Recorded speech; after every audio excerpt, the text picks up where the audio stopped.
Give me the argument, the best argument you know, for the power of cinema.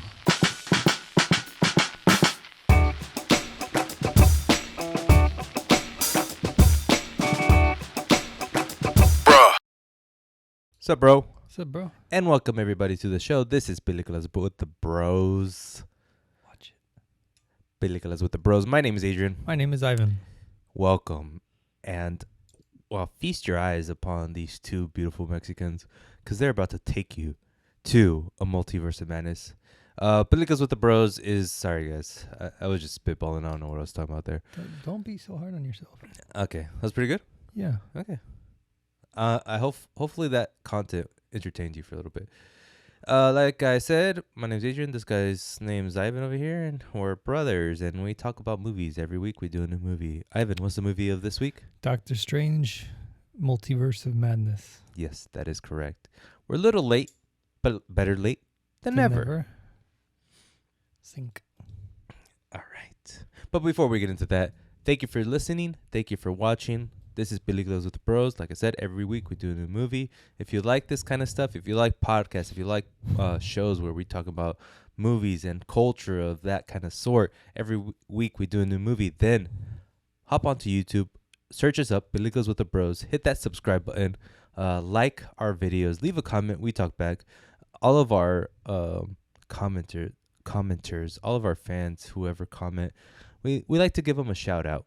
And sometimes we send them some money in Bitcoin. Sometimes we don't. So that might be you. If you'd like to listen to us, if maybe that's a better approach, you can listen to us on podcast platforms like Spotify, Apple Podcasts, Google Podcasts, Stitcher, iHeartRadio, Deezer, SoundCloud.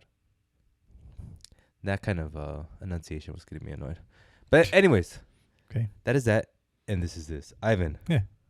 Let's tap into our third eyes again as we enter the multiverse and meet our alternate selves to discuss Doctor Strange, Multiverse of Madness.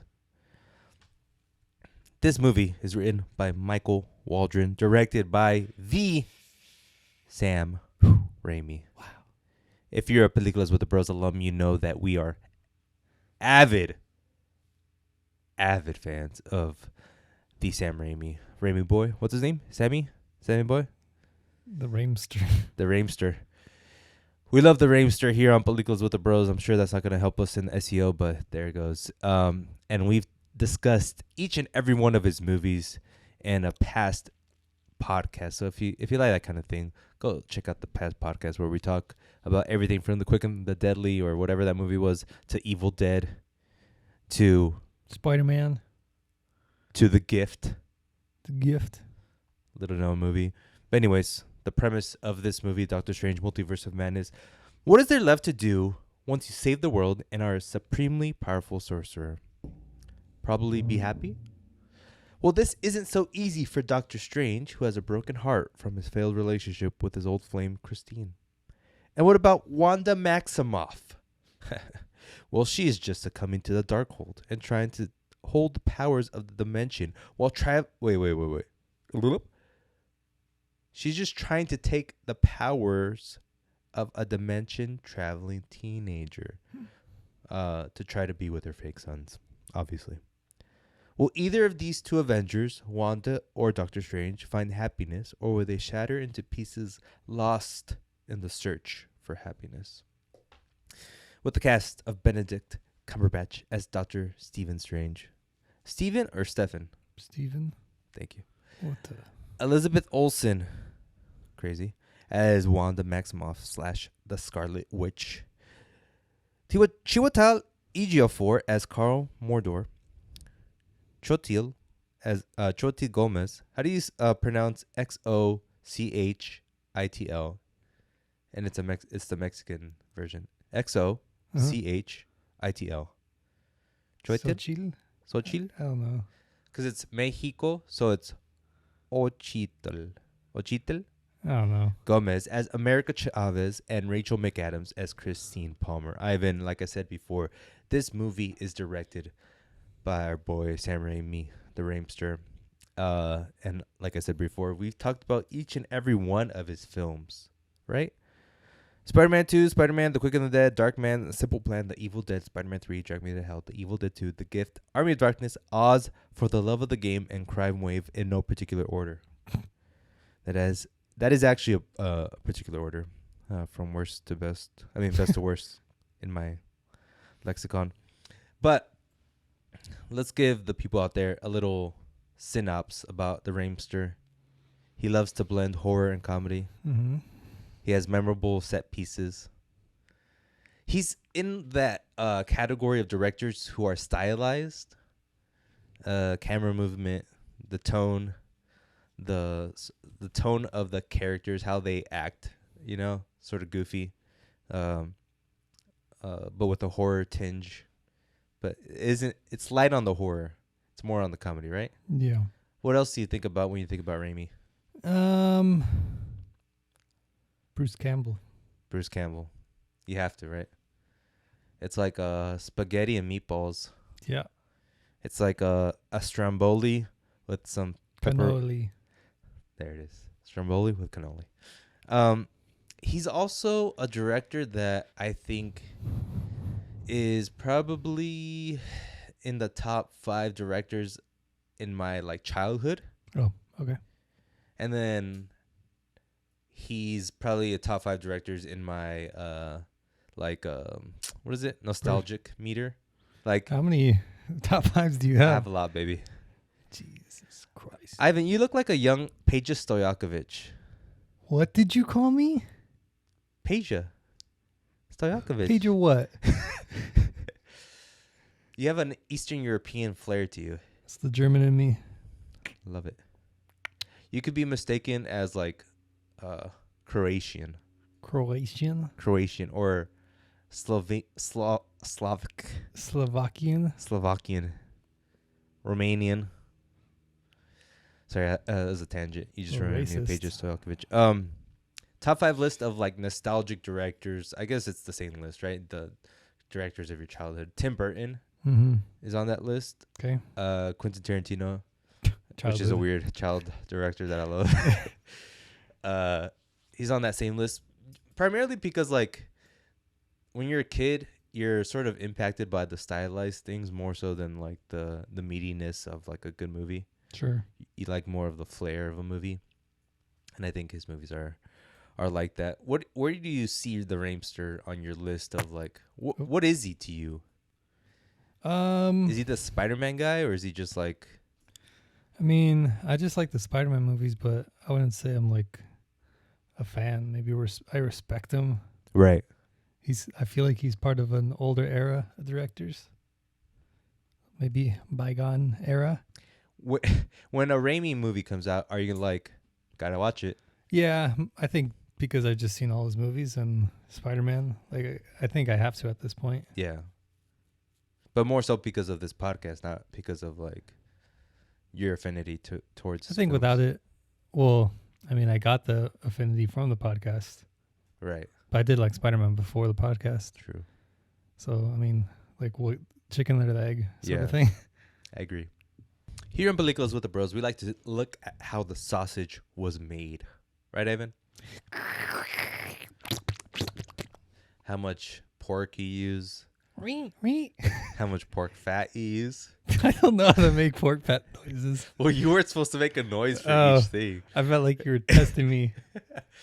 Pork fat, how much salt, pepper, cumin, how much garlic, We like our ratios here. Yeah. And for this movie, Multiverse of Madness, it's kind of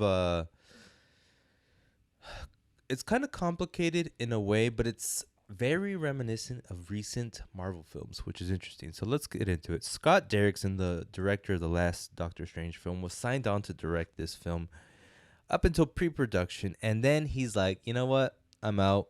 Creative differences, the whole rigmarole that they usually give us with directors that leave midway through a movie. Creative differences, so ambiguous, you don't really know what it means. And it makes me think, and it goes back also to our last podcast where we discuss what's going on with directors and Marvel. Like, what's the sort of relationship when making movies?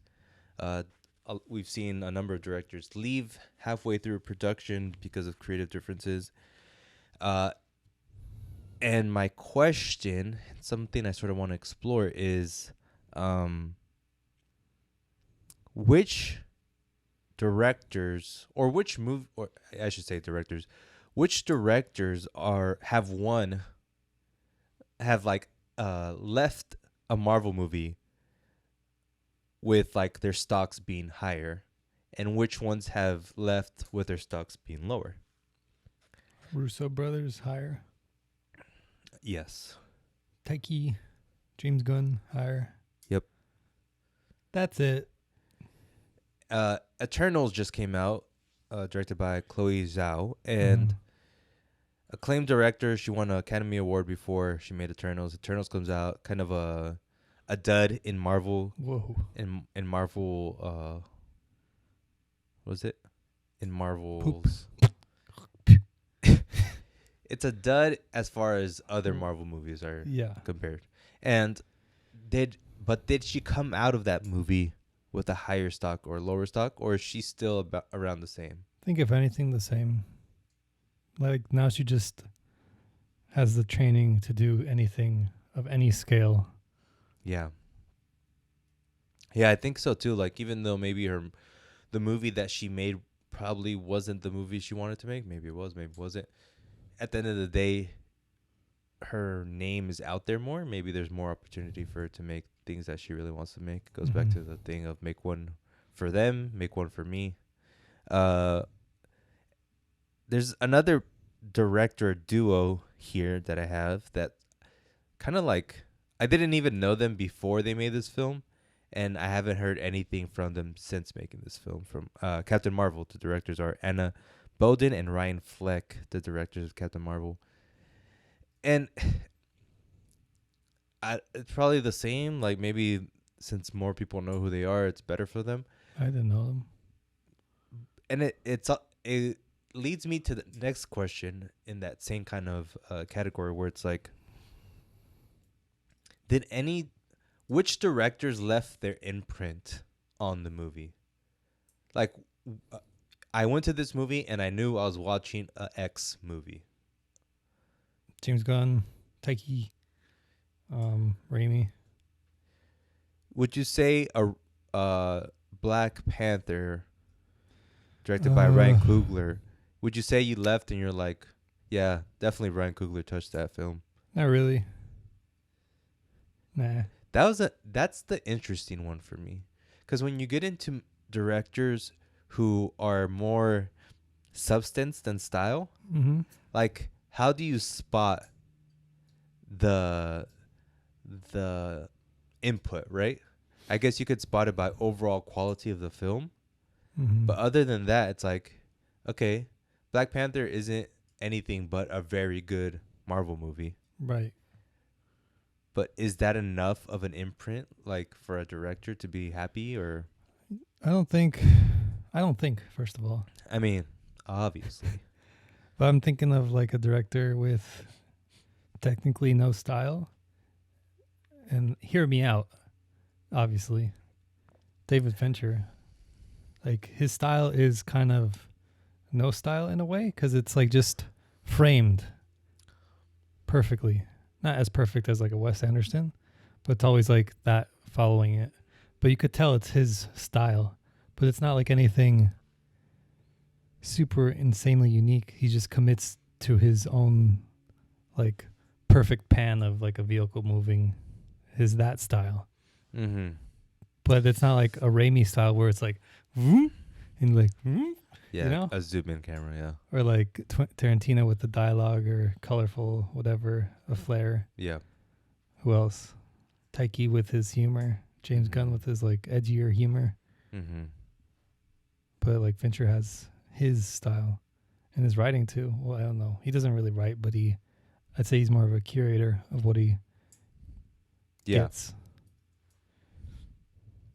Yeah, I could see that. But like, what's Ryan Coogler? I've only seen Creed's, but I guess technically his style is like black black studies or something. Right.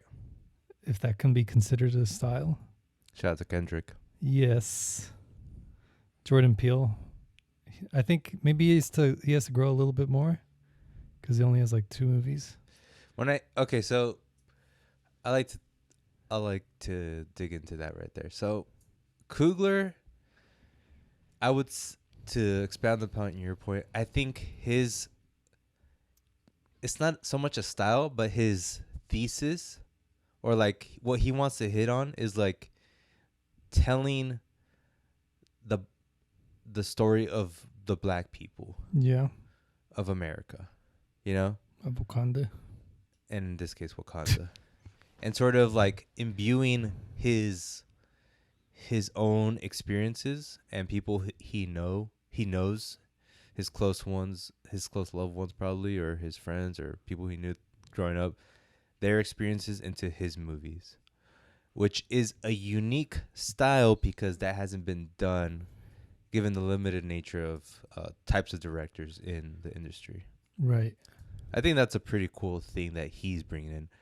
But that isn't as evident, right? Like you're saying, It's like it's not style, or I don't know. It's substance. Yeah, but I don't know. It's more character development. Yeah. Well, what about Jordan Peele? Like in the same lane. Like what's the difference? I think what Jordan has is dialogue as well. It's his reflection of the culture, and more importantly, the black culture into his movies. So, like, if you look at movies like Get Out and Us, there's references to black culture in his movies. Mm-hmm. I think Jordan's is more universal too.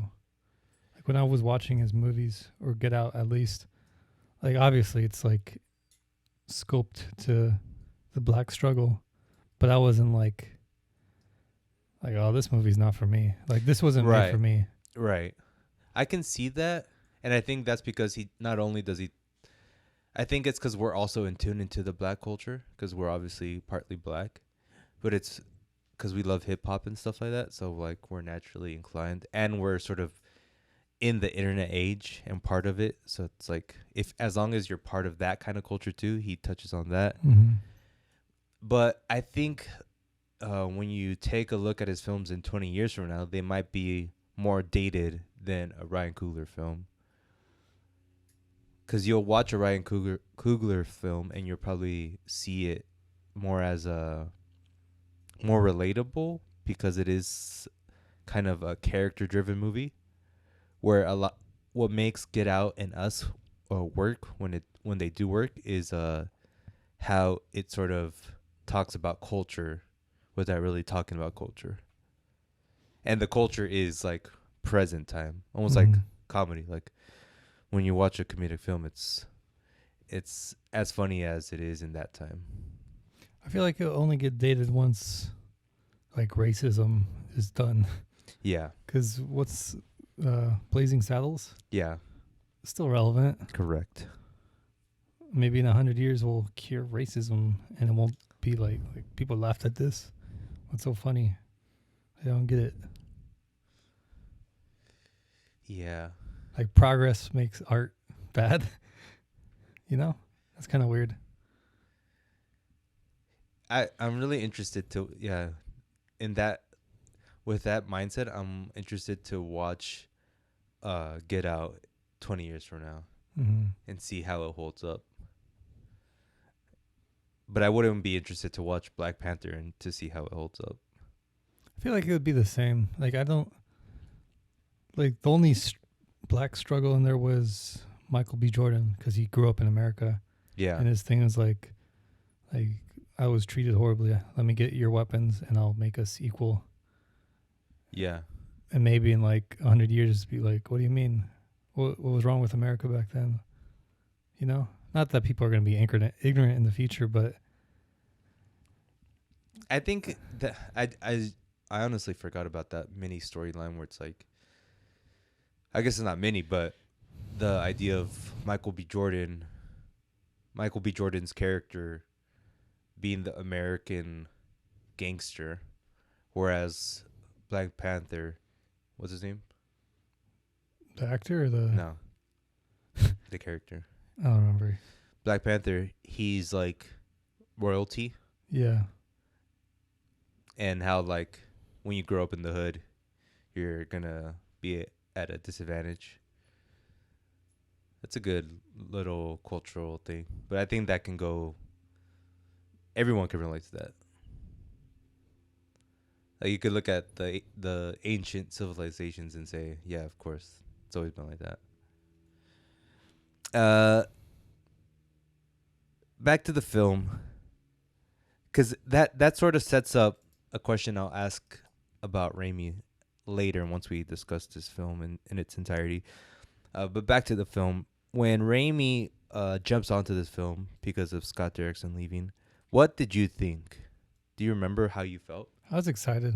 I was like, oh, Marvel's changing it up. We're going to go wild.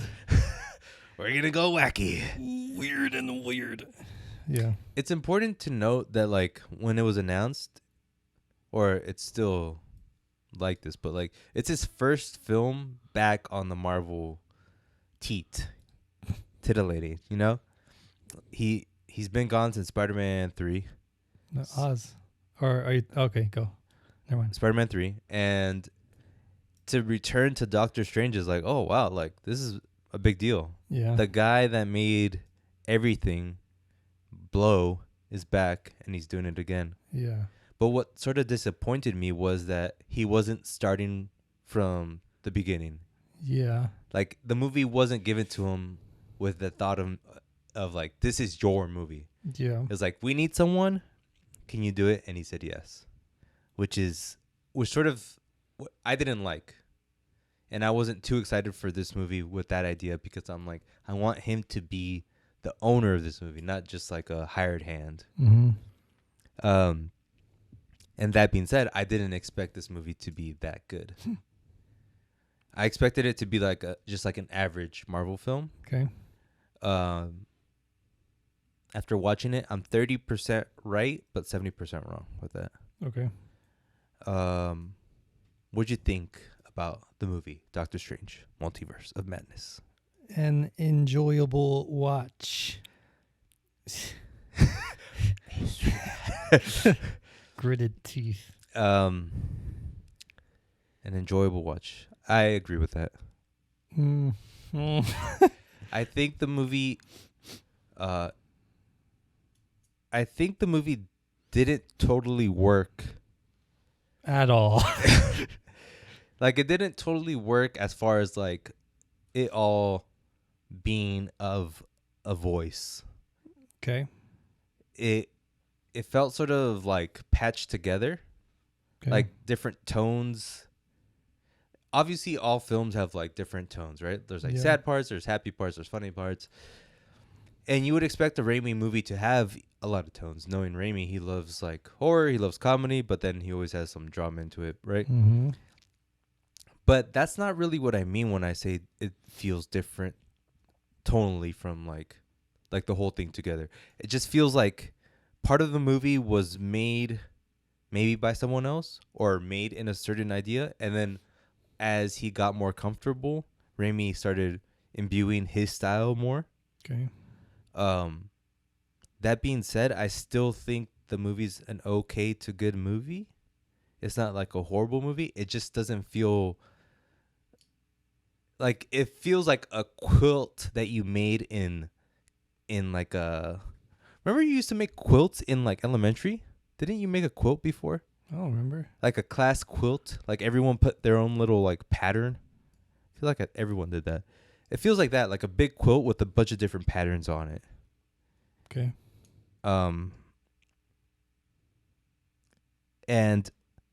But I did have fun. Yeah. And it was silly. And I'm like, Yeah. I like this. You know? Yeah. I'm okay with being silly sometimes. One important thing to note is like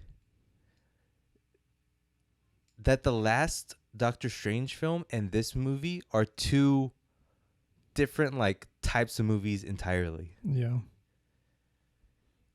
And I don't really mind that. Like, I guess it doesn't matter that two movies in the same IP are different as far as like Tone. their tone.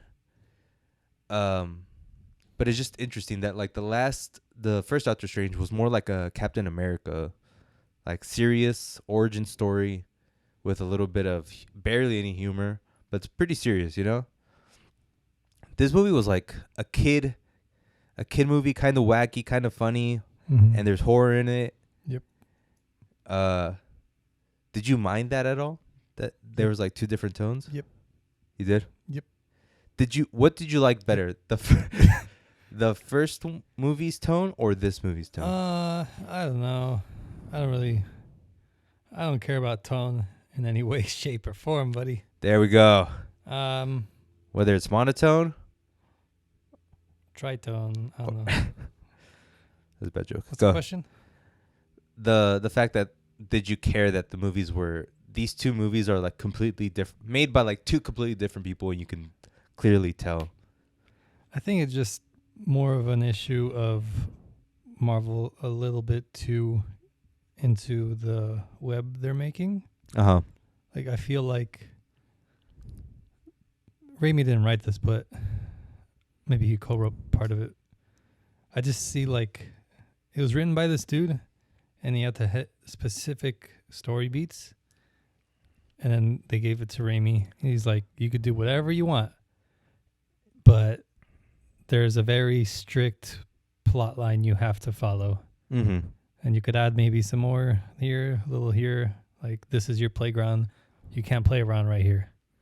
Like stuff like that. So it's more like him trying to break out. Like he's trying to like get himself into the movie. Yep. But he can't fully put himself into it because there's so much stuff that has to exist without his say. What do you think that means? Do you think this is going to be the way Marvel does things in the future? Where like, hey, ex-director, you could put like 30% of your style into the film, but we're just going to follow our storyline. I feel like... Or is it going to be more... Is it going to be... What's going to happen?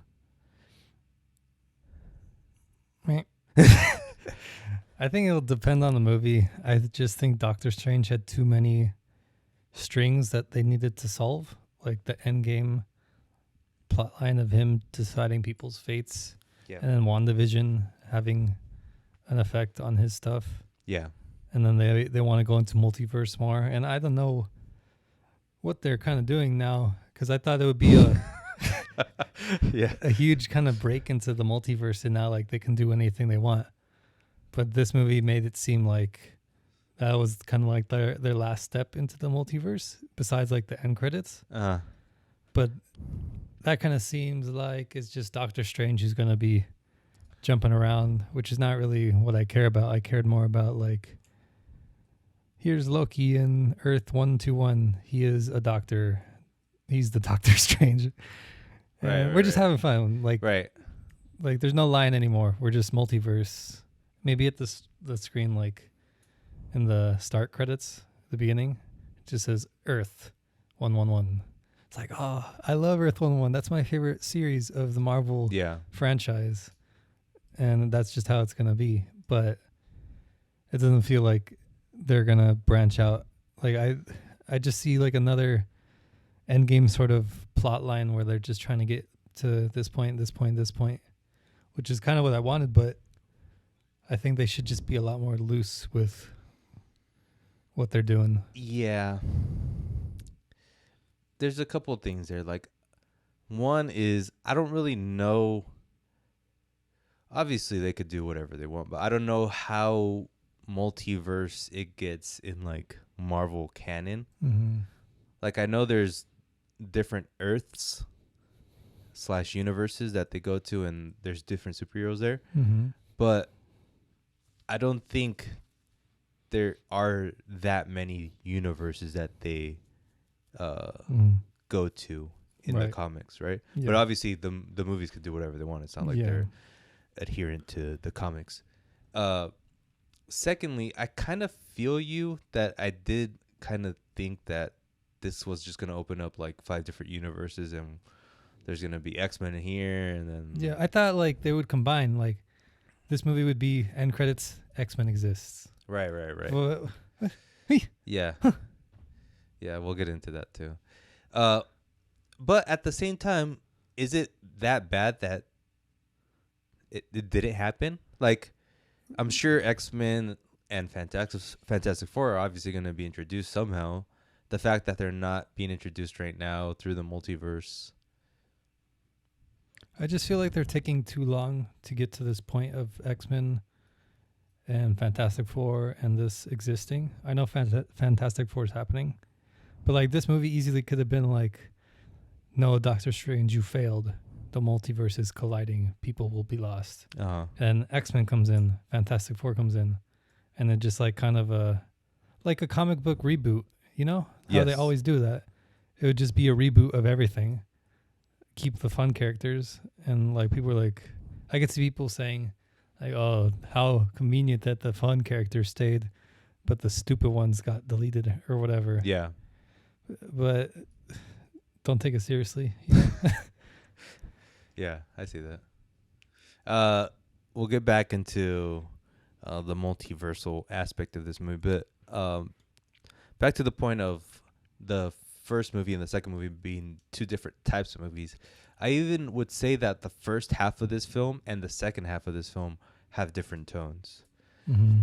Like I was saying earlier, that the first half doesn't feel so much like a Raimi film, but as the story progresses, you feel Raimi's influences more and more. Mm-hmm.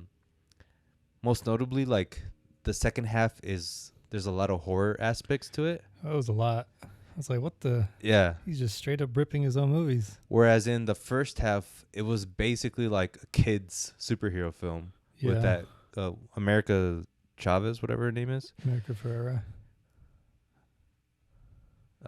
That name is probably like the worst name ever. America like, Chavez? It's so like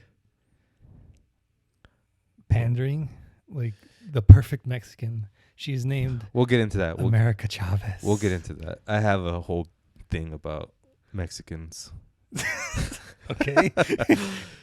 You sure you want to get into that?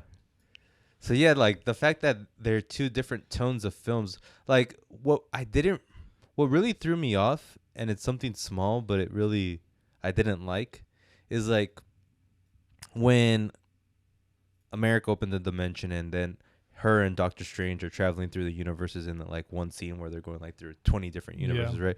And they finally land on one universe, and that universe has like Utopia, I guess, but like the place just looks like such a generic, like utopian place.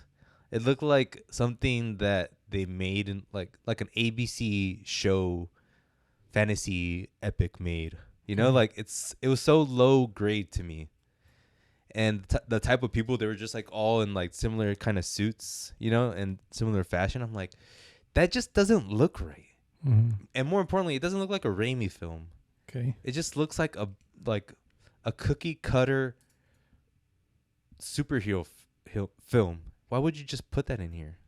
I mean, they kind of made the place seem perfect, and then when they got into like spoilers, but when they met the Illuminati, which is like the worst name I've ever heard in my life. Yeah, it is. But it is a thing. Yeah, Unfortunately. But anything else. Yeah. Like New Avengers would have been a billion times better. Yeah. Even though that's not them. I just saw this whole place as like a utopia. Mad Men. Okay, you remember when Rachel and Don were talking, and he's like Utopia, and she's like, they told me about Utopia in Barnard or something. Rachel? Katz, like the person who owned. She was like the Jewish person who owned. Oh, okay, yeah. Utopia. Yep. And then she said like Utopia, like a mixture of a place, like yes, a perfect place and a place that can't exist. Yep. Yeah. So I saw like that as a utopia, and then the Illuminati, like they basically solved all the issues of the world. It seemed like they seemed like they solved everything. Yeah, that's what I got from that place. But I think that kind of plays into like they were so cocky that they would beat this entity because they had this utopian place. So I think it kind of fits, but I don't think it was done well. Because I see like the similar, like Utopia, super cocky people, like they're finally going to get their comeuppance. Yeah. And then Wanda shows up, just destroys the world, basically. So I see what you mean, but I don't think it's... Yeah. I feel like it's more like a plot point that he had to work with than... True. Him saying like, this should be a utopia. I mean, I'm fine with the idea of it. I just think the actual look of it was god awful. Well, tangent, I guess, but when we talked about art being irrelevant with progress, Yes. I would say it would, in a utopia, I mean, this is like super tangent, but like in a utopia, technically, I would say we would all look the same because we wouldn't have the... So you're a communist.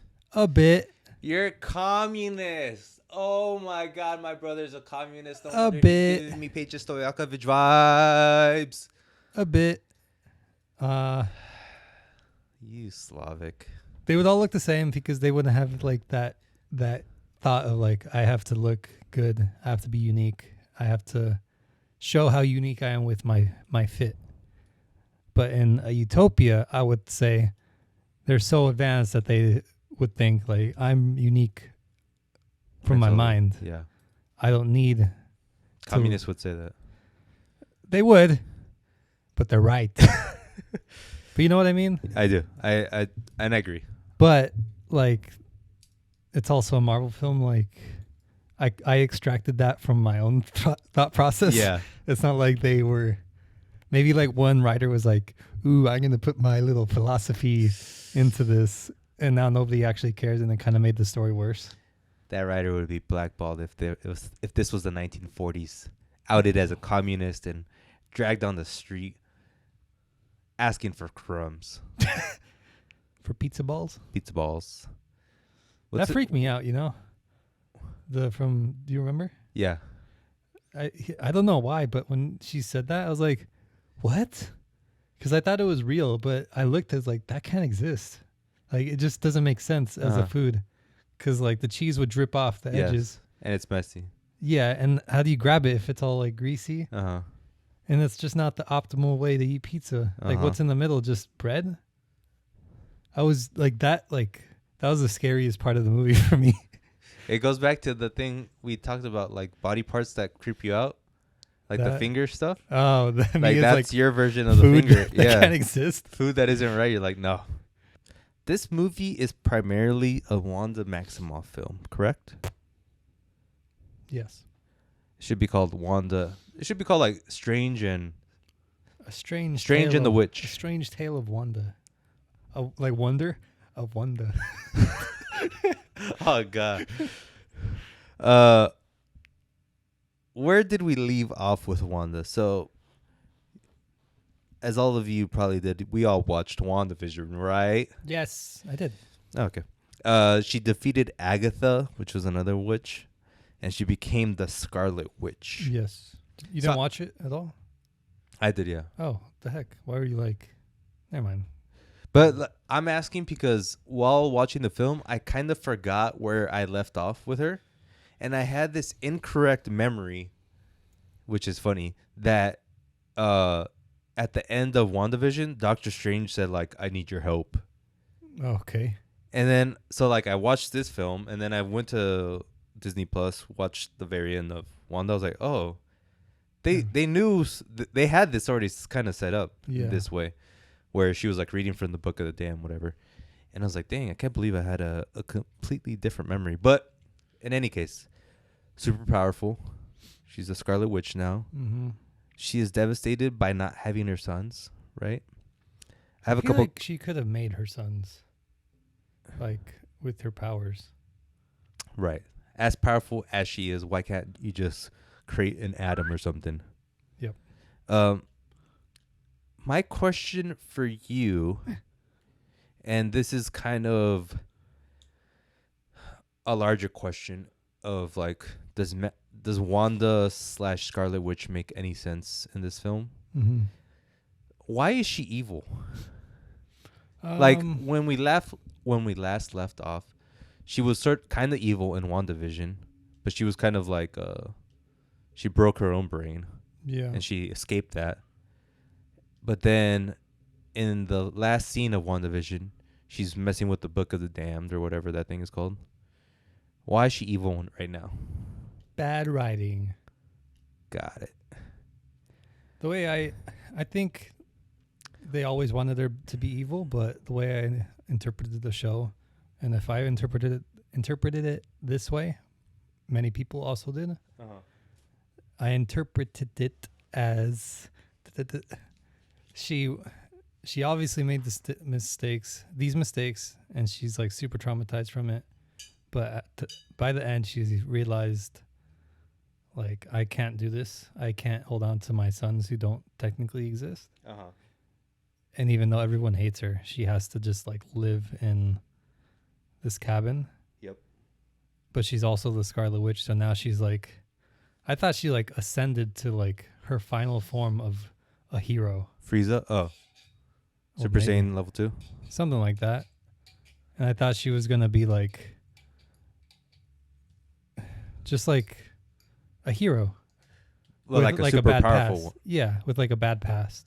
Like a Captain Marvel power, but with like like Tony Stark, because he was a bad guy first, and then he realized he made weapons. Oh, yeah. Come on. Sorry. Come on. You okay there? Just drinking? It's because there was something here. I was like, oh, what's this? I was like, okay. Milk. It's poison. Yeah. I see that too. So by the end, when I was getting into this movie, I thought I didn't think she was going to be the bad guy at all. Okay. Like, I know in the trailer she said like, I don't think it's fair that you get to do this and I did the same thing and I'm the bad guy. That's not fair at all. Yep.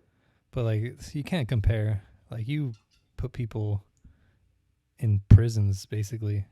Mental prison. Yeah, and then Strange made just tough decisions. Whatever. Like,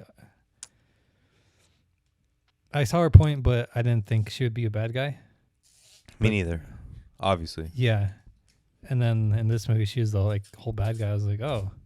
So is the logical explanation? Is there explanation that like the book just turns you evil? I guess, but they should have hinted that in the show a lot more. Maybe, right. I guess. But the book wasn't even shown in the. Was it? Oh yeah, it was, right? I think she was the evil person was using it. The Agatha character. Yes. But I just thought she was evil. I didn't think the book was evil. You know? Yeah. If she was like, towards then, the book changed me. I was a mother of 2 before this book. Yes. That would have helped a lot.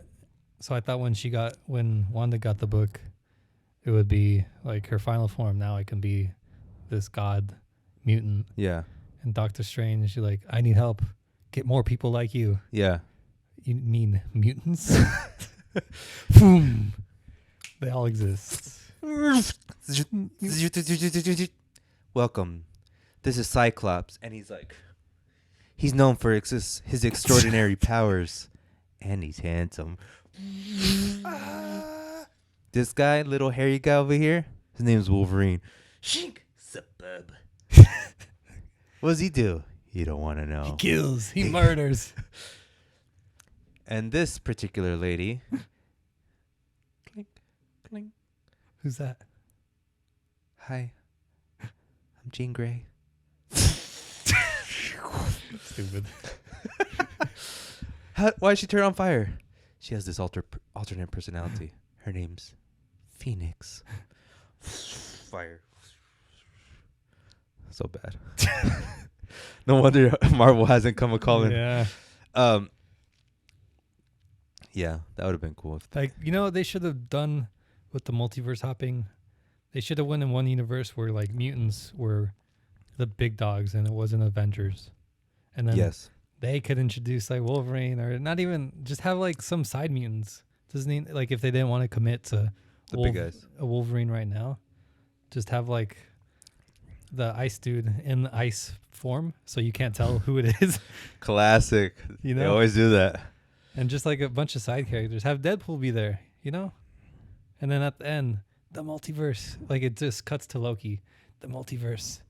What you did, what Loki did. Everything's collapsing. Boom. It sounds like Ivan's just salty because X-Men weren't in this film. I just don't know what like they're gonna do now. Like, how are they gonna introduce X-Men? Like, are they gonna have their own movie? Well, the I think like I don't know. First of all, obviously I don't know. But this is a Doctor Strange, like, to me what you're talking about is completely not how I think. Like, you're actually part of the problem in my mind. Like, you're thinking as like a Marvel, like a Marvel nerd boy. Wrong.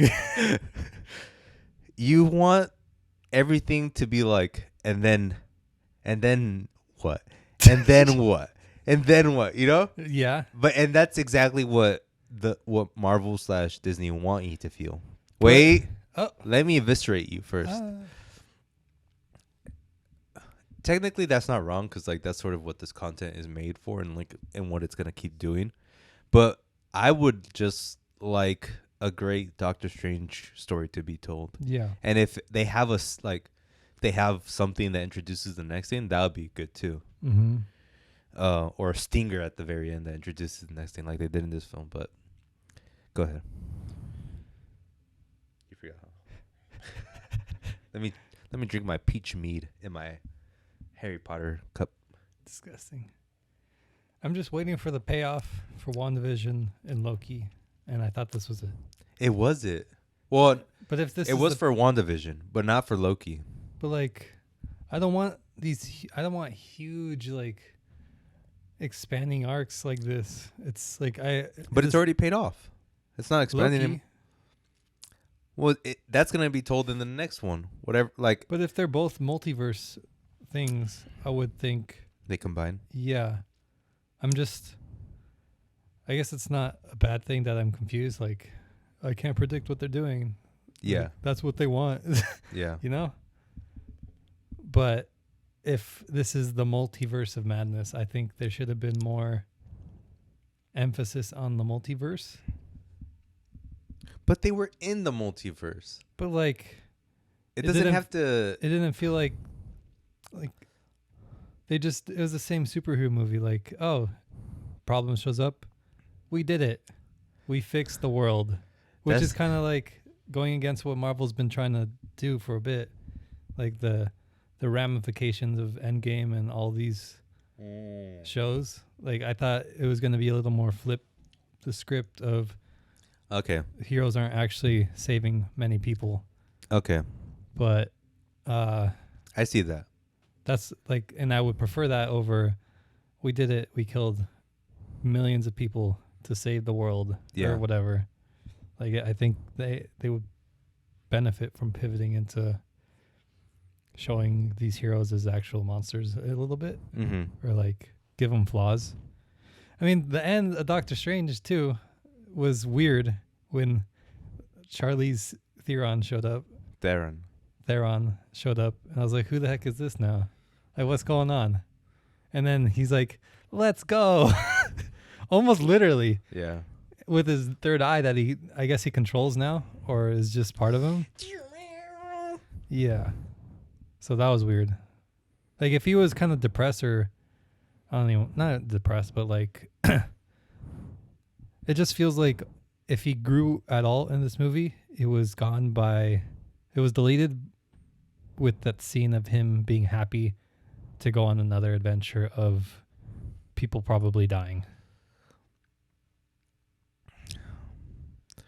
Yeah, I think that's probably like one of the biggest pitfalls of this film is that there's really nothing to the character Doctor Strange. Yeah. In the last film, he was shown as like a cocky, self-assured, flamboyant turned mystic who seemingly understood that life has more meaning than just like how good you are at something. Yeah. To this film, he was just like a chaperone to America Chavez, and then in love, he was so in love in this film for some reason, where like, how did you get that in love with someone where like now you're not happy at all? You know, Right, yeah. like nothing kind of felt real, at least to Doctor Strange. I think if anything, the most fleshed out character was Wanda. At least she had the most to lose, right? Her kids and her mind. And she really acted her ass off. Shout out to the Olsen sister, you know? Mary Kate and Ashley Olsen. Who? No, we're dealing with, what's her name? Sorry. Elizabeth Olsen. The real Olsen sister. That's the long game. That's like the epitome of the long game. Like, hey sis, I know you're billionaires by the age you're 15, but when I'm 35, I'm gonna be a Scarlet Witch, okay? And I know you made the movie Hocus Pocus, or what was it Double Double Toil and Trouble? I think they made that movie like when they were 10 years old, straight to VHS. I think I watched it like on ABC Family. But I'm the witch. I'm the head witch. Get it? Head witch, not the head bitch. I have another question for you regarding Wanda before we move on to the next character that I'd like to critique. Where is Vision? Why you accuse me like that? Where's Vision, Ivan? I don't know. How come in this alternate universe there's It's technically not Vision. What? It's the white Vision. That's like not Vision. Don't start. What do you mean? Okay, what? Go. Because Vision's dead. How is Vision dead? And her kids that aren't even real alive? Bad writing. Is it that? Or hear me out. Yeah. Amber Heard, Johnny Depp. Why would this involve? Let me explain before you open your big Russian trap. Russian Trap is a great song. I don't know that song. Got the Russian Trap. I'm saying like it would be a great song. Oh, okay. Got the white boys going crazy in the Russian Trap. Don't. Okay. Vision. Yeah. Played by? Paul Bettany. Best friends with? Johnny Depp. He told Johnny Depp. Johnny Depp told Paul Bettany, I'll kill Amber Heard when I see her or something like that. Okay. Disney's like, we can't have that guy on our movie/TV show. Mm-hmm. He's dead to us. Hence, leading to this. Can't have Vision in this alternate universe. Making bad writing. This is why we don't have Vision in. But towards the end of WandaVision, it seemed more like he realized the clone Vision realized what he was, even though he technically, I think, absorbed old Vision's memories in some way. I felt like that's what they implied. And then he just went off into the distance to like ruminate or whatever. So, I doubt he was keeping track on Wanda. Yeah, I just like, if I was in his position, I would be like super existential. Like, what am I if I'm like, I was created. And so there is a white Vision? Yeah. I forgot about WandaVision. Like, I don't know how it ended. Well, there's the Vision in WandaVision was created in Wanda's mind. So it's literally just an imaginary vision. And then the government made a white Vision clone, like perfect clone. But he was kind of like, I must end you because you're an abnormality. Yep. And then they had like a little conversation, like, if you get a boat and then replace the wood.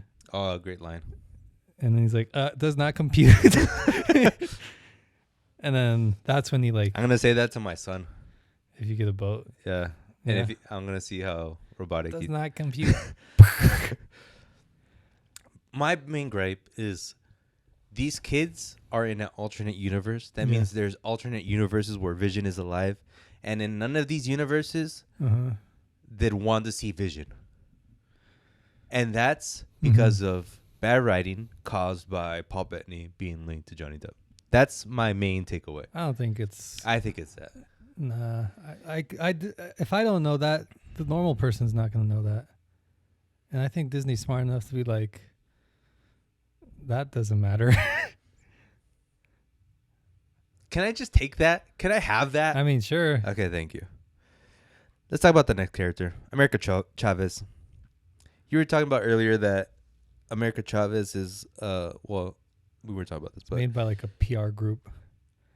she's a real comic book character. I don't know, probably made in the 90s or 2000s. She can traverse universes or multiverses through her power, whatever. She has super strength. Who gives a damn? What I don't like about this character, other than her name, which, like Ivan said, it's kind of like the token way of making this Latinx girl American. You know, she doesn't even talk like a Mexican kid. Like I mean, That's my main takeaway. Ah, That's what I want to say. okay, go. I hate. I have it here. I hate characters that are not white. But I actually What? meant to write. I hate non-white characters who kind of act white Mm-hmm.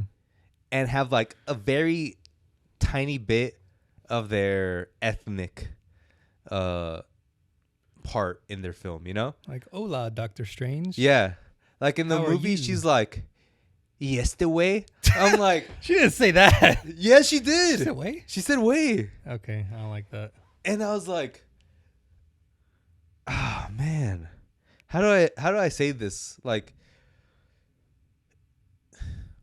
they just made her like a white character, but then they expect like 3 lines of her speaking in Spanish is like, all right, we got the Mexican in there. And not only that, a real American Mexican, a Chicano, They'd be cursing. They'd be cursing. They wouldn't be talking like she talks. They wouldn't be so whitewashed. Like, I'm whitewashed and I don't even talk like her. Mm-hmm. Like, I have some messed up dialectical things in my mannerisms. You should get some girl from like Chula Vista and have her in this film, you know? Yeah. From like South Central LA and have her in this film. Not like a girl that grew up wanting to be an actress Mm-hmm. that happens to be Mexican, you know? I just hate when films do that. Devil's advocate. Okay. And I'm kind of extracting this from my own thoughts, like the philosophy person. Yes. Okay. She technically didn't come from our Earth. Correct. She had 2 Mexican moms in like some utopian, literally Eden-looking place. Yep. So technically, it's not representation of our Mexico at all. It's True. some other universe's Mexico that could have created kids like her. Yep. That are actually not cursing in Spanish every minute. True. But if you go by that logic, then we still don't have any Mexican representation. True. So like you're losing either way. Yep. Like they can't commit to actually having this scoundrel of a Mexican girl cursing the entire time in a Marvel movie that we all want. That would be super funny. But they can't do it. They couldn't. They can never. Like, in this is where you would need a Coogler-esque director who's Mexican, Okay.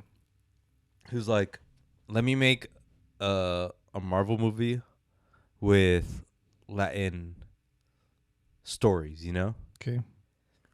And in that sense, you can have someone maybe that, like we're saying, Lil Tweety down in Chula Vista. Jeez. It's so funny how in high school, like, the Cholo Mexicans would give, like, nicknames. Chancho. No. Oh, Chancho's a good one. Or, like, Little Smiles. Mm-hmm. Hey, Dimples. Hey, Lil Cuate. Whoa. So weird. Tenochtitlan. Come over here. But yeah, she's essentially just a MacGuffin in this film. Like, we need Yeah. a character who can go through the multiverse. Who can we throw in? America Chavez. It's weird. And it just muddies up the film even more, you know? Yeah. We already said Doctor Strange, like, we know he's heartbroken. He's unhappy.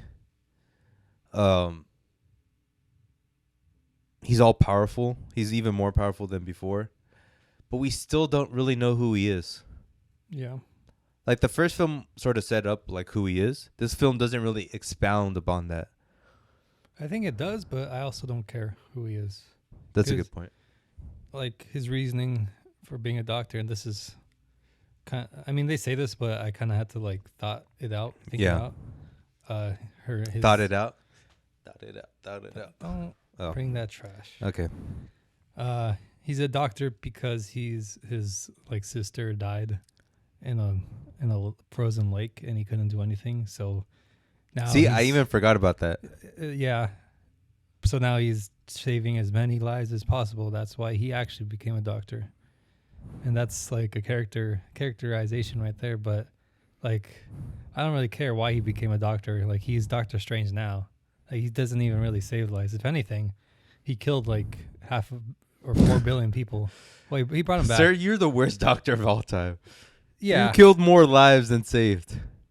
Arguably, he's like worse than Hitler. Like, Yeah. you could legitimately argue it. Yeah.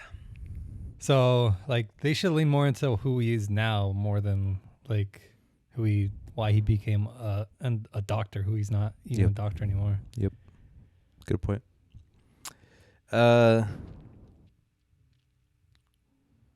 What hurts this movie? I think it's like all that we mentioned. It's just a lot. It's so much.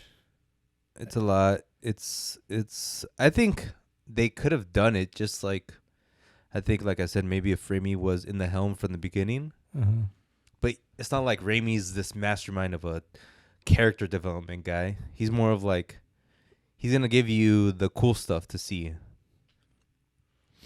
I just think, Writer. yeah, better writer. It's not looking too good for Marvel, to be honest.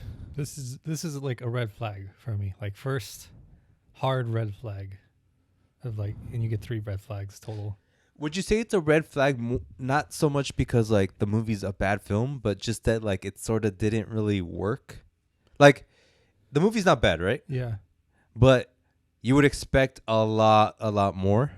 I just think at this point, they figured out how to make, like, if they have the formula perfected, then they should be able to build on that formula to make it even better.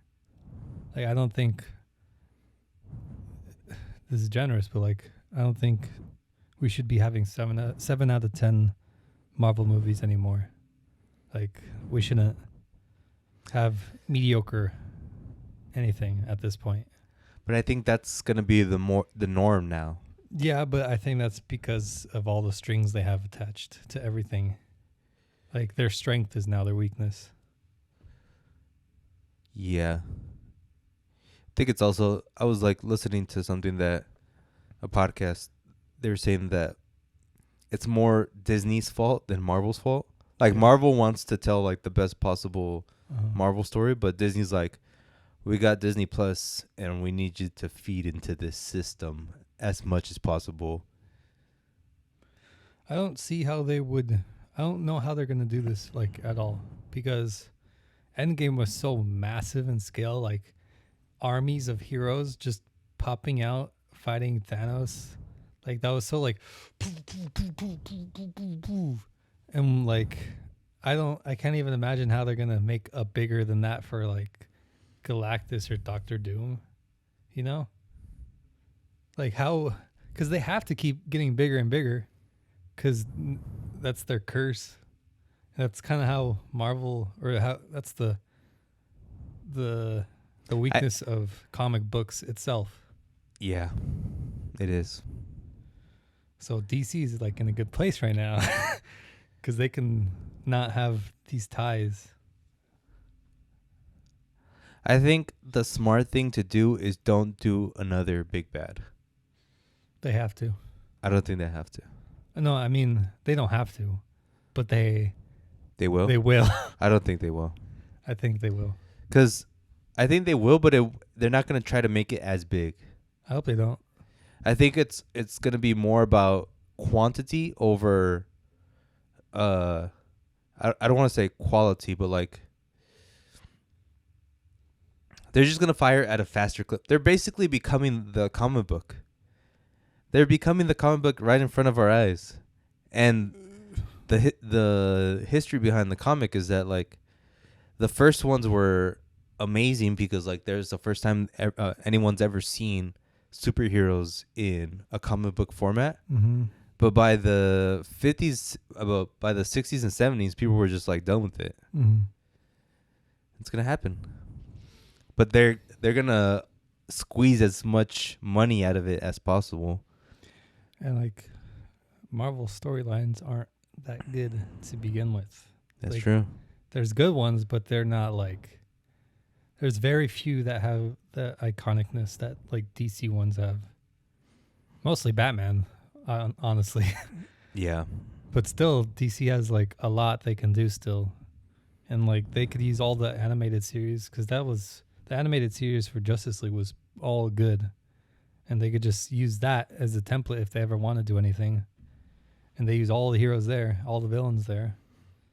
They just had to work it around a bit, but there's so many storylines they could do. But Marvel, all they have left is Galactus and Doom as like actually interesting villains. And what I think with good writing and direction, you can make anything interesting. Yeah. I just don't trust them to not. I don't trust them to see that they're going into like a scale issue. I hope they're like, oh, we should not actually try to keep going bigger and bigger because we cannot sustain this. I think what's happened, I think they know this. I think like Feige knows this, but he can't do anything about it because Disney, the corporation, just like, I don't give a F. I don't give a hoot. Give me more money. Money. So they keep just making more content. But money. Let's take a quick break. Money. Let's talk about what? Go ahead. Cameos? Not yet. Oh. We're getting there. Let's talk about some things that work about this film. Things that I actually love. Effects. The effects? Yeah. Well, that's part of the... Go ahead. Not all the effects. Well, there's moments where I was like, that is unique. And somebody will do it a lot better in 20 years with his idea. I'm surprised that in this movie, they didn't do any like mirror dimension stuff. Yeah, but then I was like, they probably are tired of that. Like they already did that with Spiderman. I feel like they're in the mirror dimension in Spiderman for a bit. I forgot. So I love the horror parts of this film. Like to me, that was the thing that stood out the most. The thing that when I saw it, I was like, wow, Marvel's trying to do horror in a big superhero film. This is like the first time they've ever done that. Wanda becoming like a slasher villain. That was funny. Like when she was running with like blood. Yeah. It was like red oil. Yeah. Or something. And she's like. Yeah. that one was, I was a little like, okay. A little too obvious. Here. Yeah. But like, it's kind of being funny on purpose. Like he knows what he's doing, Raimi. But like now we're like past the point of doing that, I think. Like it was horror, making fun of horror, and like we're still gonna make fun of horror. Like I feel like Raimi. It wasn't so much making fun of horror though.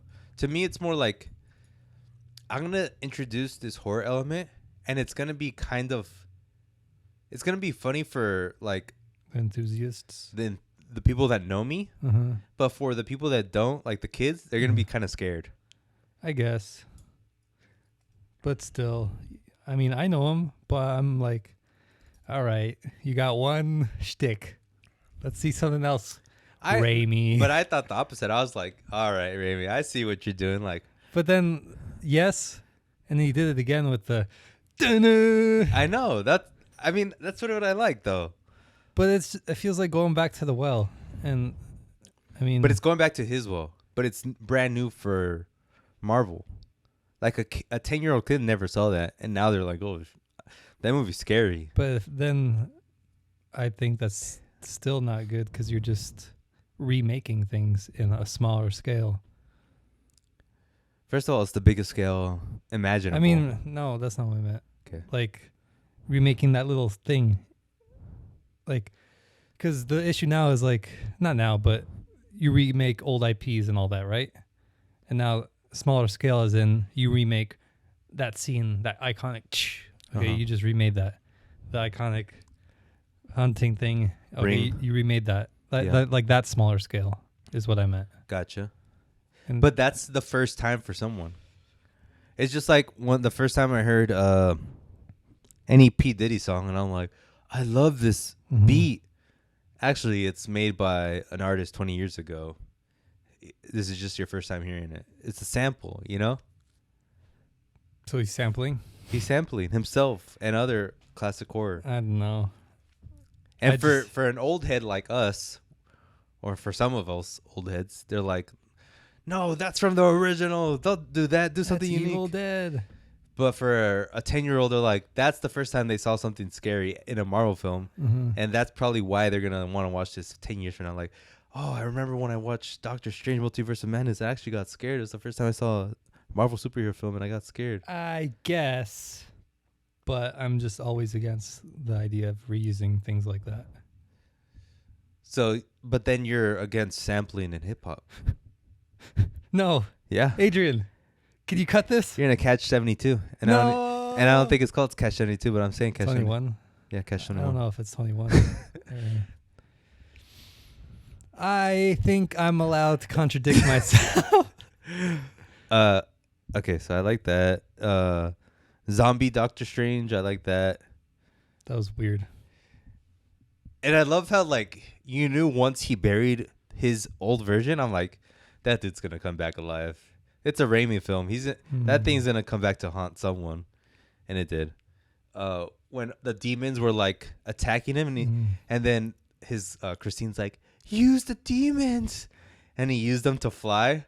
I'm like, that's so cheesy, but that's so Raimi. Yeah. Just to be cheesy, but horror and funny and stupid, and it all worked to me. Wrong.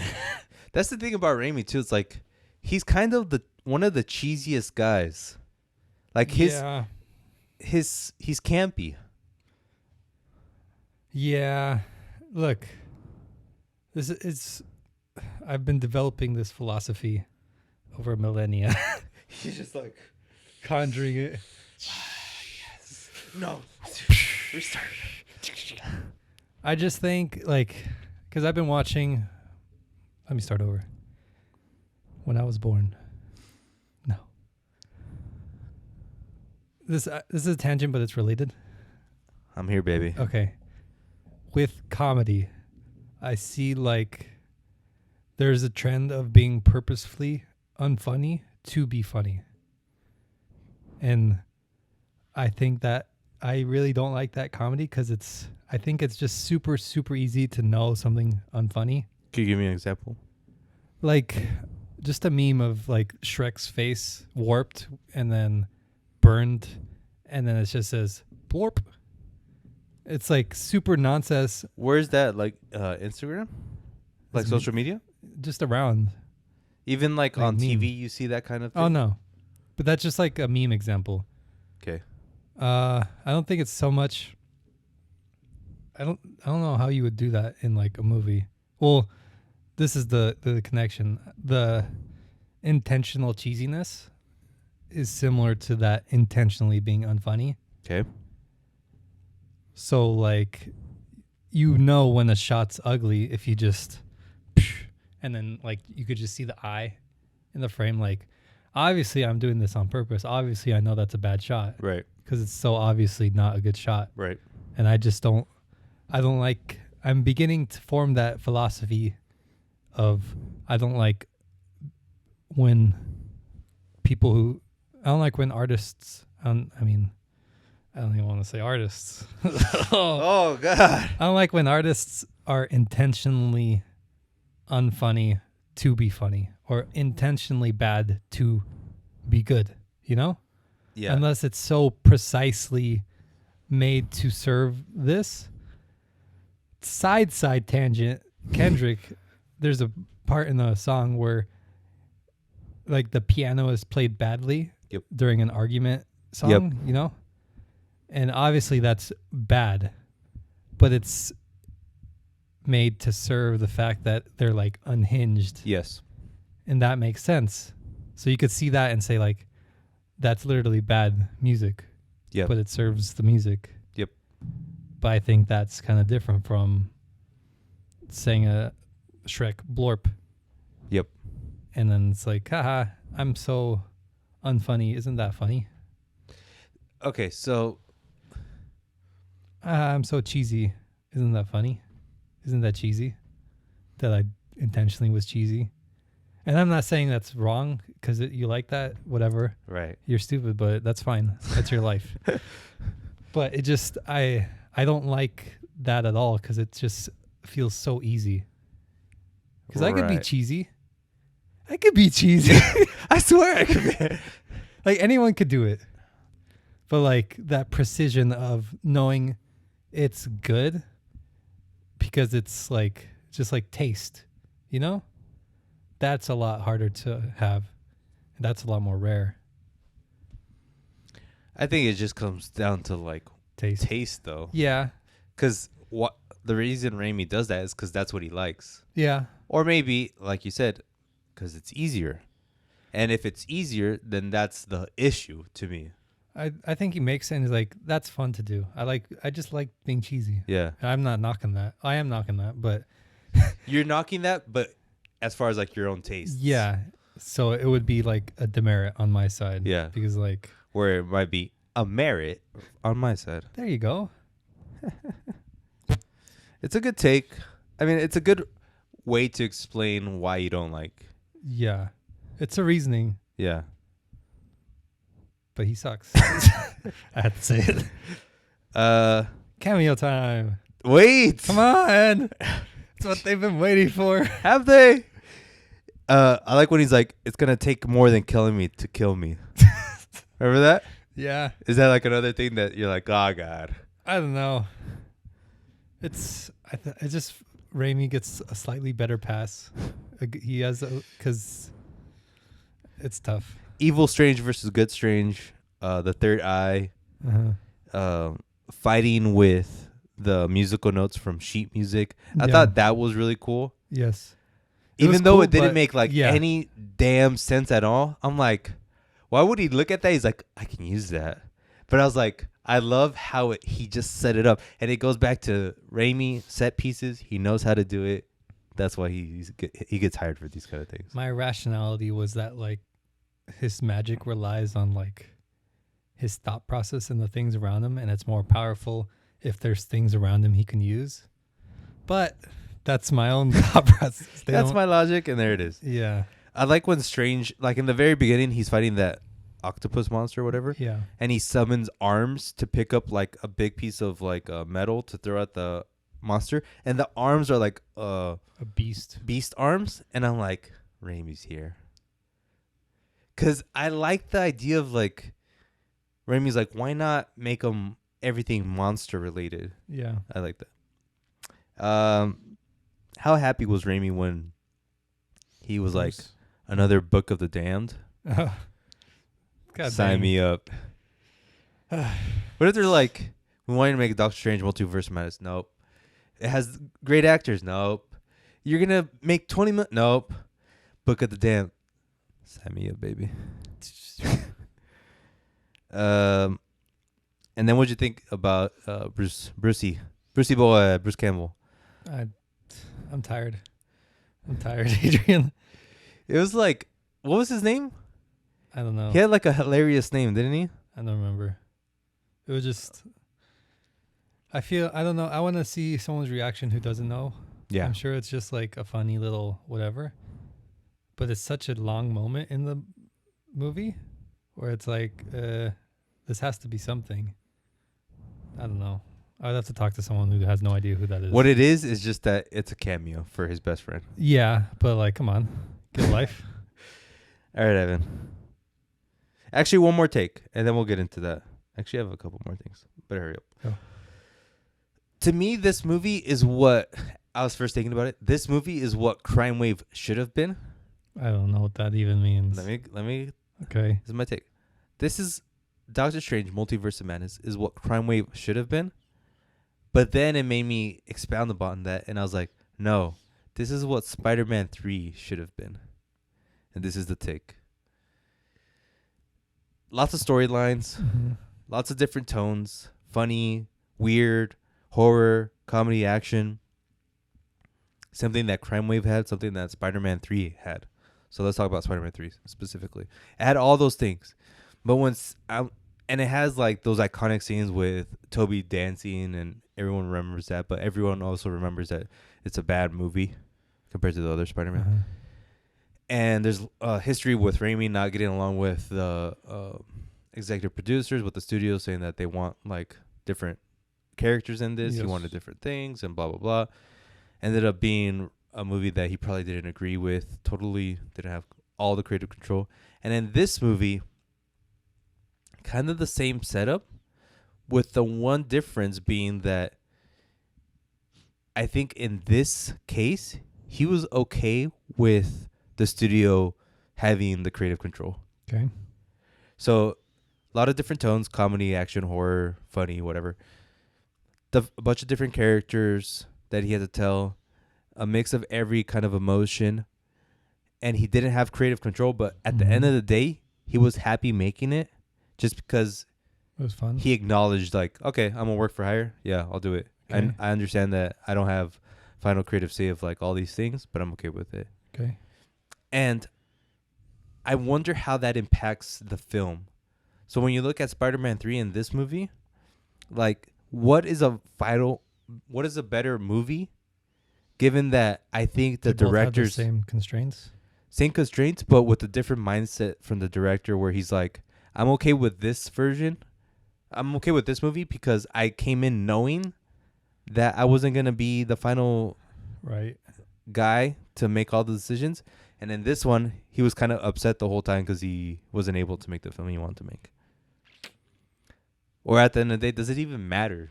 Are the same kind of movie? I don't know. I mean, I would have to sit on this for like a year just because it's so fresh, and I really like Spider-Man 3 because it's goofy and fun. Mm-hmm. But this is goofy and fun, but in different ways. Uh-huh. But I kind of got lost a lot in this movie just because there's so much. Yeah. Like so many things I have to hold on to. Like Spider-Man. Yeah. But Spider-Man 3 was kind of straightforward. It's tough. Yeah. I just think that it's very interesting for Raimi to make essentially the same kind of movie twice, but he's happy this time. Right. And I wonder if this says something about like Raimi's state in the industry now, or maybe his maturity. Like, he hasn't made a movie in a while. Yeah. But he's also older. Like, is it because he hasn't had a chance to make a movie? I feel like or he is doesn't it care. because he's more mature? He's like, I'll do it. He lost his will to fight as an artist. Sad sack. Another take. Let's see. Okay. Do you come away saying this is a Raimi movie? Back to our original discussion. Do you see the director's voice coming through in movies? Do you see him coming through this movie, or do you see this more of a Marvel movie? I think his voice is so strong in this. Like, he's like trying to break through, you know? And it just makes it so it's not really Marvel-y. Yep. But like, what's even Marvel-y anymore? Just like a origin story, essentially. Something that's just bland. But like, what wasn't bland about this was like the CGI and stuff like that. Like what I saw. Mm-hmm. Like the people. But I don't remember a single line of dialogue. Like, there was no like, ooh, that was something besides like maybe a few rolled eyes. Like, you If you can't don't- kill me, I'm dead. Yeah, was it? If it's gonna take more than killing him to kill me. Yeah. I think I just like burned that out of my mind. What was the question? Does Raimi? Is this a Okay. Raimi directed movie or is this just him? A love child? Yeah, it's a love child. Yeah. I see. Like, I think you're right when it's like, since he's such a loud director, essentially, you can feel him at times. Maybe Yeah. not all the time, but enough to be like, yeah, you could tell Raimi directed this. Yeah. More so than you would from the Captain America films, like, or Eternals. Mm-hmm. Like, you wouldn't immediately say like, I know who directed that. But this one, you're like, I think I know Sam. Yeah. Sam was You behind can this. figure it out. Yeah. Spoiler alerts. Oh, too late, right? Yeah. The Illuminati, Evan. Illuminati. Let me just preface this. Professor X, Captain America, Captain Marvel, Fantastic Fours, Reed Richards, the Black Bolt. They all show up in this. In the alternate universe. What'd you think? It was a lot. Like, they were going by like least important to most important. Yep. You know? Yep. I was like, oh, that's that. Like, that's that. That's that.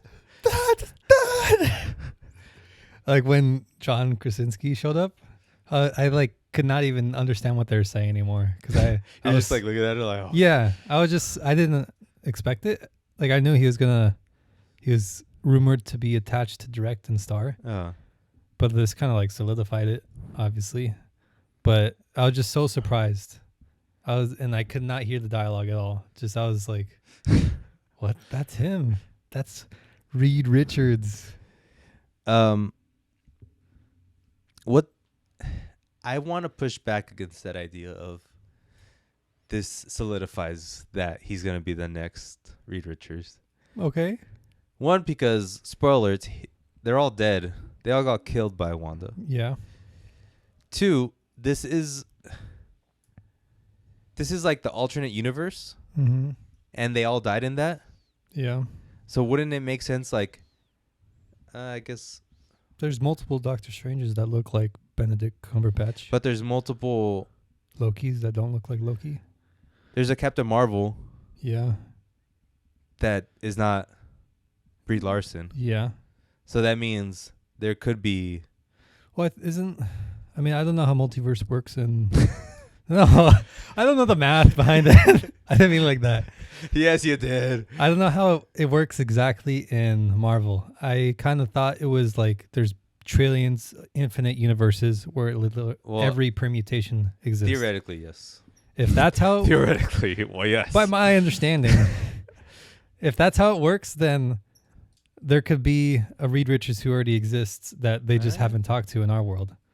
You better hope and pray that your boy Krasinski's gonna get this role. I don't see why he wouldn't. I don't Like, know. his death doesn't really mean anything. It's a different multiverse. Yeah. And like, I assume there's like another multiverse where literally Captain America is the Captain America instead of Peggy Carter being that. Like, just like tiny little differences Yeah. thrown out. And there's still Illuminati who exists Yep. that have no idea that Doctor Strange crossed over, you know? Yep. But I mean, they could have said some like a little line saying, "There's trillions, infinite universes your mind couldn't comprehend." But they said like, "This is Earth 616," so it kind of makes it sound like there's like 1,000 worlds. Well, there's two big worlds in the Marvel comic books. Right. 616 and 838. Is that- 838 is the classic one. 616 is the one that doesn't have too many things going on, but it has different stuff. What's the classic? All of the All of the things you come to love and enjoy. 616. 616 is what you saw. Illuminati and a couple of different things that I don't remember. Okay. But I mean, it's just a lot, you know? Yeah. I think ultimately, for me, I wanted more as far as like it was cool to see it, Yeah. but I wanted more like in the Marvel fanboy thinking, like I wanted it to set up something else, not for them just to die. So you're the issue, huh?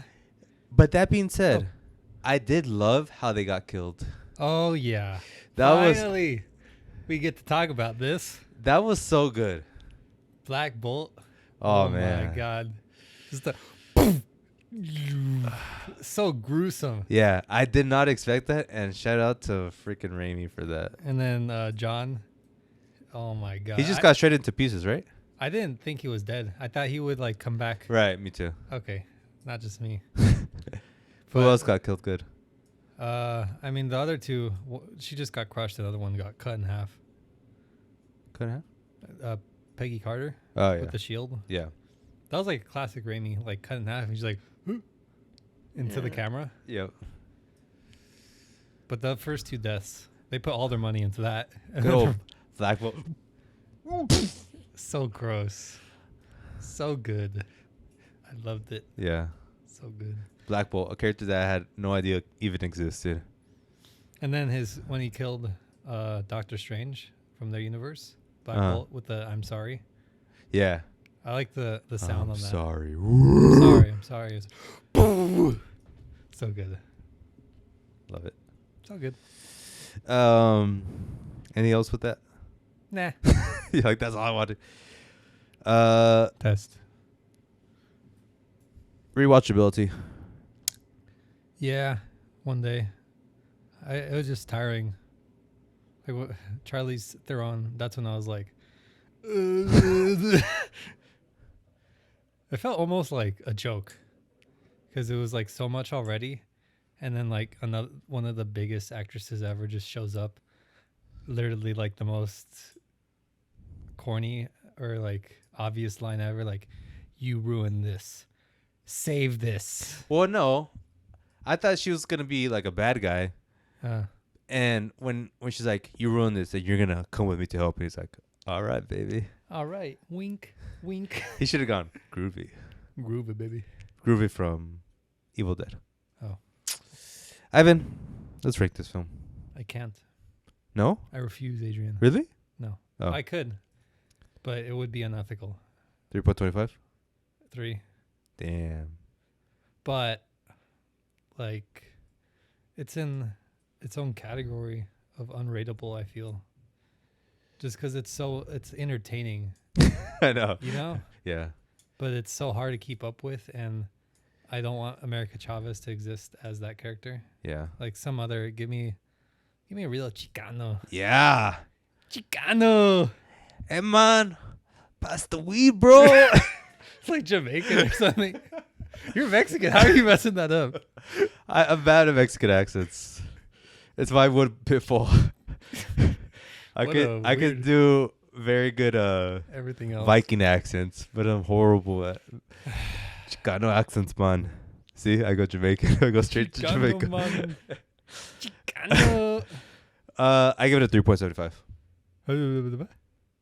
I wanted to give it 4 because it was too entertaining to be like But like, a bad film. because I was thinking, like, I was comparing this to Spider-Man 3, which is super similar. It's Yeah. like bad but super entertaining. Yeah. Where like I can't rate it. Like I could literally give it a 3. But if a movie I really like, how could I give it how can I give a 3 to a movie I really like? I think this movie's better than Spider-Man 3 because, or it could be better. I'm not gonna say it is better because Wanda is way better than Venom and Sandman, and I think she's comparable to Harry. But I think America kind of True. pulls that goodness back a bit. Yeah. 3.75 multiverses out of 5, and 3 out of 5 multiverses for Ivan. Yeah. Ivan, your worst Raimi film is Crime Wave. Second worst for Love the Game follows Drag Me to Hell, then Darkman, Army of Darkness, The Gift, Oz, Evil Dead 2, Evil Dead, A Simple Plan. Do you remember A Simple Plan? No. I barely remember that. The Quick and the Dead for you, Spider-Man 3, Spider-Man, and then Spider-Man 2.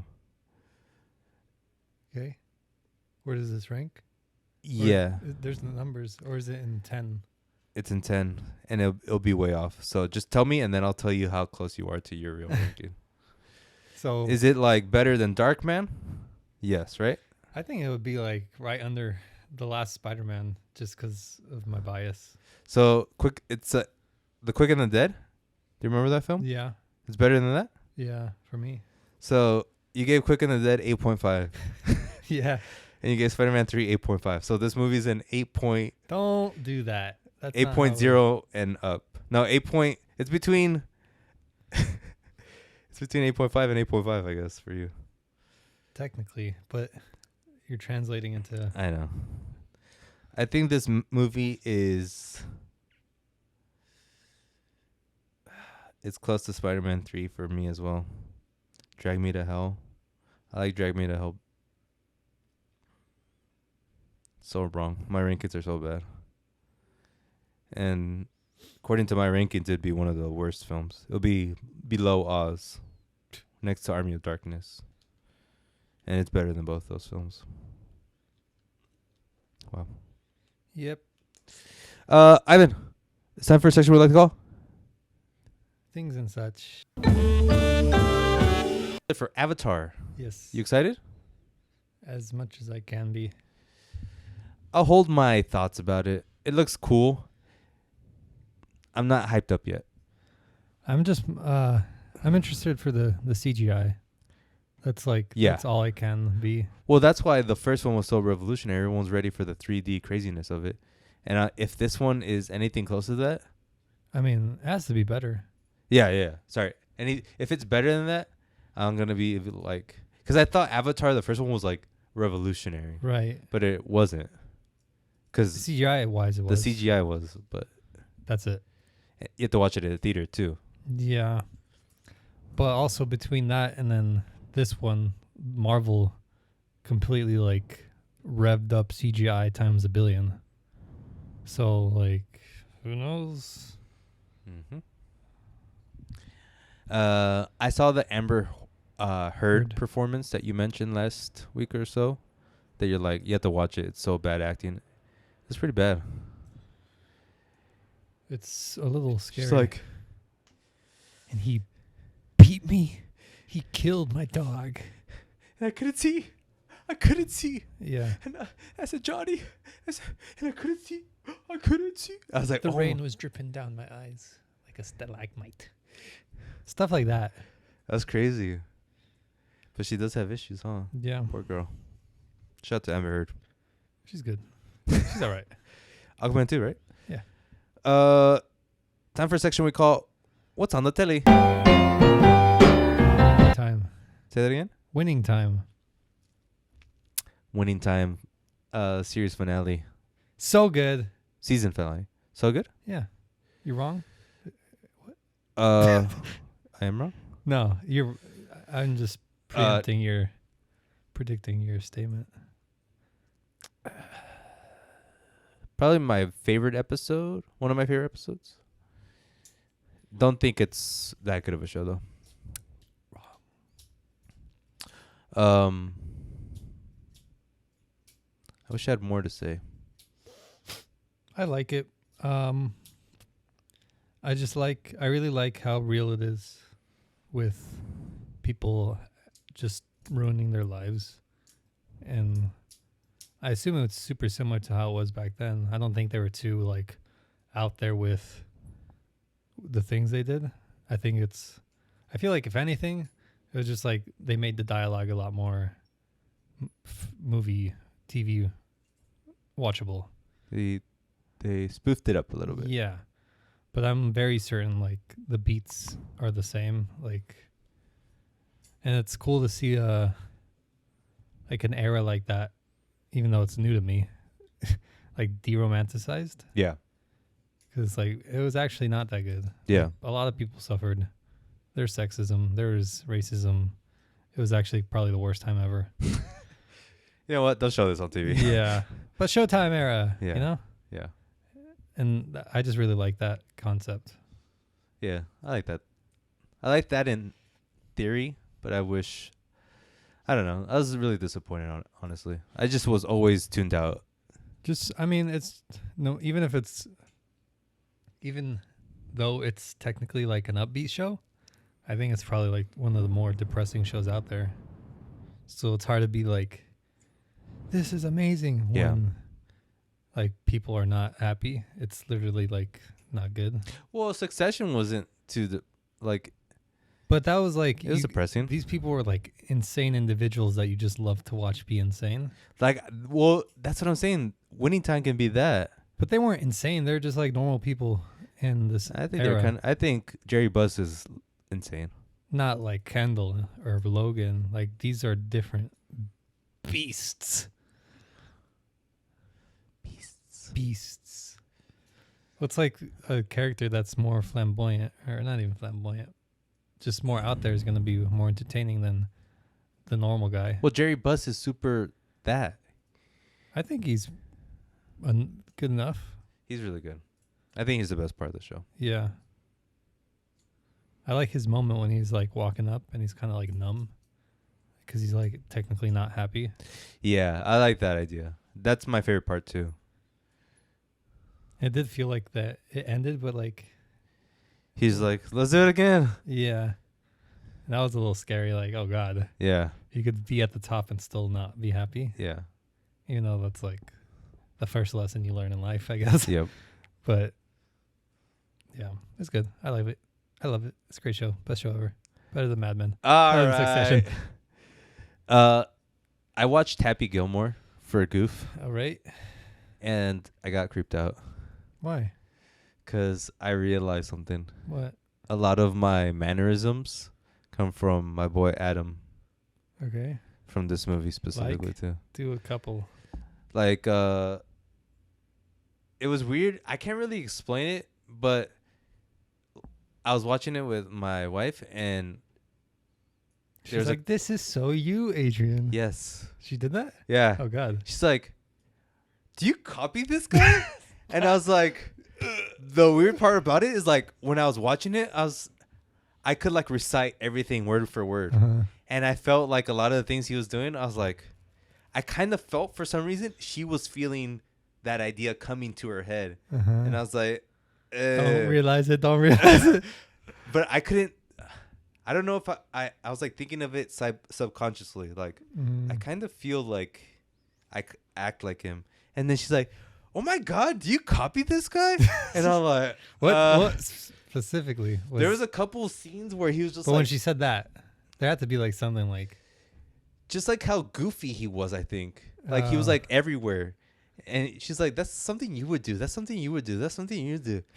And then there's all right, already. there's something specifically where he's like, yeah, sounds great. You know? She just looks at you. You stole that? That was for me. And you stole that? But I always do that to her. Yeah. And she even started doing that. Uh-huh. Like, sounds great.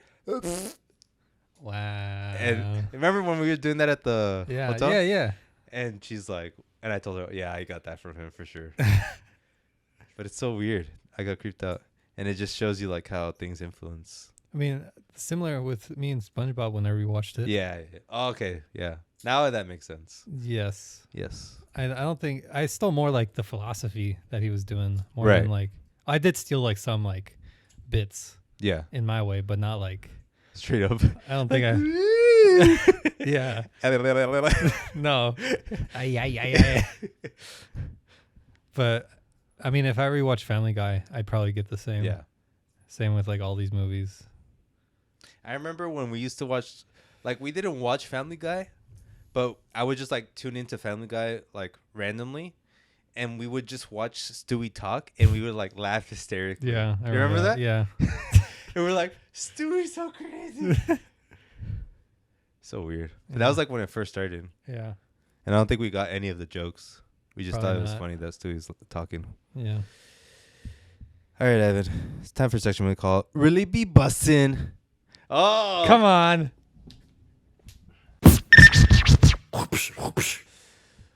Let's talk about something really quick before we go anywhere. Jack Wasted Harlow. that. I didn't listen. I didn't feel like it. I I was listening to it without like prior knowledge that people thought he was like straight up garbage. Mm-hmm. I didn't know that many people thought he was garbage. Yeah. And I listened to it, I'm like, there's really nothing here. Right. Like it felt kind of like shallow, Yeah. but it sounded all right.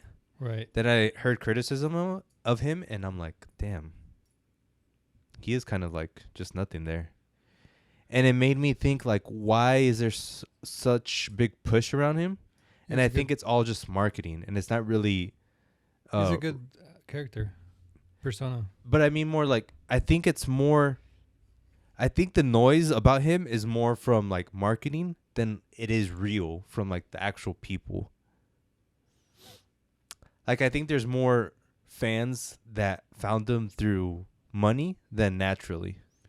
I think most of him is like just TikTok, because when he was like, I think at his peak, he was in a lot of those loops, and his songs were playing over and over again, and he had a lot of videos with, Drusky. Yep. Him, and then other people just like being himself, and he was like super funny. So I think that's where a lot of his marketing comes from. I have to think that that's like his social media strategy, though. It works. It works. I'm just saying it's not like that's what makes him popular. Yeah. Like, to your point, it's his Character. personality more than his ability. But I'm not counting him out. Not one bit, Adrian. That's a good one. I think he's gonna be in a movie, White Man Can't Jump, the remake. That's good. I think he's gonna go that way more now. I feel like, I mean, that's kind of what all artists. That's what everyone's doing. Like, Not everyone's basketball players going to Twitch. Artists going to make clothes. Artists. No, but movies. I mean, he's gonna come. He's not gonna be in the music industry for long. He's a personality. Yeah, he's not gonna be there for long. Probably smarter. Cause like his rapping skills aren't amazing. Serviceable. Yeah, it's like there's nothing there. Yeah. And is like the way he raps, it's all the same tone. Like, I was in the store the other day. I was like everything's super chill. Like, it's not the greatest. But I also think a big push for people who hate him. Like, I haven't listened to music, but I think at worst it's like mediocre, right? Or It's not bad. I think a lot of it's I don't want to say jealousy, but like it is that he's getting such a big look and he's white. Yeah. That like people are like, well, other people are black and they're a little better than him and they don't get half as much as you do. But he knows character is so important. Yeah. And a lot of rappers, they have the same exact character. Yeah. Which is giving him a leg up. Yeah, like he deserves it because he knows that of him. He's self-aware enough for that. Yes. And will he last longer than this? That's a good point. Who knows? Who knows? All right, Evan. Ready? Kendrick Lamar. Mr. Morale, and the Big Steppers. Okay, Llama. What? Okay, Llama? Why? That's his name. I think it's Oh, I thought it was like Oklahoma. I was always just trying to say Oklahoma. well, that's how Kodak says it in the song. Oh. So I assume that's how you say it? Or is just Kodak being like, okay, Llama, you know? So it's Oklahoma. Okay. Yeah. I don't know. Came out with the new album, Double Disc Kenny. He's back. Pulitzer Kenny. Pulitzer. Okay. Where do we start, Evan? 10 out of 10. Yes. Is that where we start? Agree? No. You're stupid. Okay. I predicted it would be a fun album. Wrong. Very wrong. It's definitely like the most personal thing ever, but it's super like also general in a good way. Yeah. Because it's a lot about like people are actually messed up and they have issues and you need therapy Yeah. You specifically. And then him being like openly homophobic, but not like now. He was homophobic at one point. I wouldn't say homophobic. In a way. Yeah. I'd say like as far as saying a homophobic slur. Yeah. Yes, but like simplified homophobic. Slightly homophobic. Yes. Okay. And the growth, like I'm not homophobic anymore. But he also says like you shouldn't rely on me to be a hero. Yeah. Because nobody's a hero. Like I have a hard time forgiving myself. I have a hard time loving white people, just like you. But I don't know. I'm still re-listening a lot. Yeah. There's a few songs where I'm unsure if I'll like it, but there's also songs I didn't like at first, or not. I wasn't too into at first, but re-listening, I'm like, this might be my favorite song at some point. Mm-hmm. So that could happen just like to the whole album. But I do think it's like pretty perfect in what it does so far.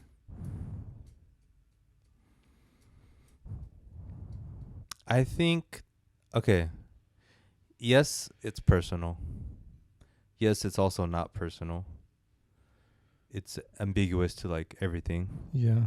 It's also talking about the culture a lot. It's talking about, like you said, don't look at me to be your savior. Just another guy. Yeah. He's also saying like, I don't care about the culture. I care about myself more than anything. Yeah. It's very like insular in that way. Okay. Like insulated. And it's definitely not poppy at all. Yeah. There's like I don't think there's a hit on it really. No. There's like a couple like trap beats that not trap in the classic sense, but like inspired. Leaning towards that sound like you can bump, but and then what was the other thing I was gonna say? It's funny that we thought like I was thinking that too, like this is gonna be the hit record, but Damn was that technically? Yeah. If anything. Yeah. And we also thought like he couldn't go more. Oh yeah, this was it. He couldn't go more. Like he already talked about himself. He can't talk about himself again. But he went like a little deeper. Even deeper, yeah. Like it's one thing to have like be prideful, but another thing to understand what made you prideful. Like have a bad sort of pride, and that's what this is. Yeah. He's like, in previous albums, he was like, there is something wrong with me, but now he's trying to learn what's wrong with him and like, really be introspective into that. But I did come away thinking like it's kind of preachy. But look, and my other point to that is like, why do we give J. Cole such a hard time? Like this man is as preachy as J. Cole ever was in this album. He's like, take off jewelry, take off. What are you? You ugly. You ugly. I would have to re-listen to J. Cole because I can't. If like my gut feeling is that he's corny, there's something there. Yeah. Like I can't just say like, well, Kendrick, maybe I'm biased. Maybe there's a little bias, but there's a gut feeling that's obviously true in my mind. But if it is preachy, like, how about you just change and he won't do it again? You know? Not you, but like, if people are saying like, ooh, okay, you figured it out. Who cares? Like, you're corny now. Like, if you're saying that, then you should have been cured too. Like, are you going through therapy? Are you fixing yourself? You're saying like if you think that much of that, then how so are you really that good of a person too? Yeah. Have you evolved to the point where you don't need to listen to this? Yeah. Yep. And if you think that, then you should think like, okay, there are people out there who have not got there yet, and this album would be good for that person. Mm-hmm. So it's kind of like, if you're really that evolved, then you would appreciate what this album is doing. And if you're not evolved, you should take this as like a sign to evolve. Yes. And shut up. No. Well, yeah, shut up, but not you. I think it's somewhat critic proof because like I saw a lot of people saying like there's no hits on it, but there's like a song on it saying like don't come to me looking for the answer, because I was kind of hoping this would be the hit album where I could mindlessly just like I'm fun finally. Yeah. But if you're looking for an artist to do that for you, you're not gonna be happy, because no artist will ever give you that feeling of mindless fun. Like that's something you have to get on your own. So that's why I kind of feel like it's critic proof in a way. Right. Heavy Baby Keem influences throughout the album. I do think Baby Keem is like part of his Muse collection. He probably like saw him, mentored him, and realized like, you know what, this is what it is. Like my calling is kind of more mentoring and being backseat. Yeah. Like helping the few. Yeah. Like building deep connections with those around me. And then I think it'll reverberate instead of trying to change everyone at once. And then Kodak Black is another big Muse in this. That was crazy. Like the song he did with just the piano. Yeah. That was like my mind was blown. Yeah. I have never heard a song like that, because it's so like anti-song, because he's not always on beat. Yep. And the piano was just like, and it's just the piano until the very end, and it's so short, but it's so good. Yep. Super personal. Nothing like it. And we've always talked about Kodak Black as like one of those rappers, but also a rapper that we've talked about it too. Like we thought he had potential. Yeah. And he does have like that bluesiness to him where he does get personal, but he's sort of trapped by the trappings of hip hop. And his demons. Which this album talks about. Yeah. Yeah, it's going to take a lot of time for me to digest this. I think I'm going to come away thinking that it's not my favorite Kendrick album. But I think I'm going to like it a lot at the end of the day. Shout out to Kendrick, who has the greatest vocal control. Like from his like thinking about how he speeds up. He's very slow in the beginning of like the song about his aunt that turned into a man. Yeah. And about his mother's sexual abuse. He starts slow and then like ramps up. Like so much control in that. A master. He's just a master of like vocal dexterity. That's like another thing, like on top of what I love about the album. He knows exactly like what every part of the song is doing. Yep. Whereas like a Gunna rap beats, it's so like violent, the difference. Yeah. It's insane. Yeah. It makes me feel bad for like those artists where they just can't comprehend the fact that they can't do that really at all, or they're too lazy to do it. Lazy. Sad world. You think this is going to change anything? No. Young Thug's in jail. Gunna's in jail. The culprits of hip hop's failures behind bars. It's pretty crazy. It's a weird time there's a vacuum in rap, and we will fill it. I think this album kind of made me realize your point. What? Rap is dead. Because he Insane. basically said like, see you guys. He's like, good luck. Like, so long and thanks for all the fish. I see that like I am not going to change you guys. I need to fix myself. Yeah. Like, and after this, how are you going to listen to The Baby? Like, It's all right. A little pump time. so, like, I'd feel guilty now. Yeah. Like, that's all I've been listening to lately. This album. Maybe a few Drake songs here and there. Guilty pleasure. Yeah. But I hope things change for rap. It feels like a good, like, look, change. Make the good music. Don't be lazy. It's not going to change, baby. It's not going to change. You know who else released a double disc, Ivan? For Future? No. Double Disc Bunny. Bad Bunny. Bad Bunny, baby. Bad Bunny. I listened to it. It's really good. I think It's funny how like we're searching for the next thing, he's And right there. and he's right there, baby. I think I don't think he's too revolutionary, but he's having a lot of fun, which is not what anyone's doing. Correct. Like he has a lot of songs and a lot of them are like inspired by things I've kind of heard in different ways. He's no Kendrick, but he's just as fun, which is a lot better than this is going to be great for when I tour because I'll get money. Right. He's fun, and everything sounds great. Mm-hmm. His vocals, his melodies are like Drake level, Mm-hmm.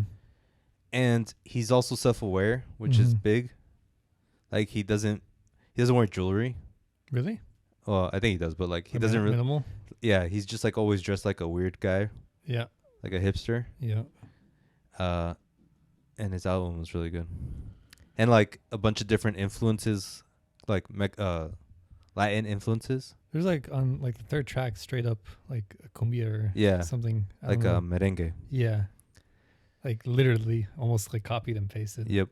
And it's just fun. Yep. Because he's like, yeah, I copied it, but how about you just dance, you stupid idiot? And then there's like a Mexican rock song. I don't remember it. It's like just strumming, like a maná, like dun, dun, dun, dun, dun. I was like, yeah, you do it. You do it, Bad You Bunny. have fun. Yeah. Good guy. Kendrick and Bad Bunny. Imagine. These are the people pioneering music today. Yes. It's crazy how much he sold. Like, didn't he beat Drake with something? Or He's like, the most streamed artist in the world. Drake's out. That's it. Bad Bunny in. They're literally like the same kind of artist too, just in different genres. Like heartbreak, girls, Rap. having fun. But Drake's kind of lost the spark. Yeah. He lost it. I'm pretty confident now he lost it. Kanye?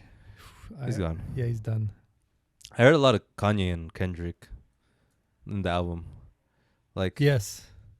I heard it. That's another thing. Like, I feel like this Kendrick's album was what Kanye was trying to do. With Donda? like, yes.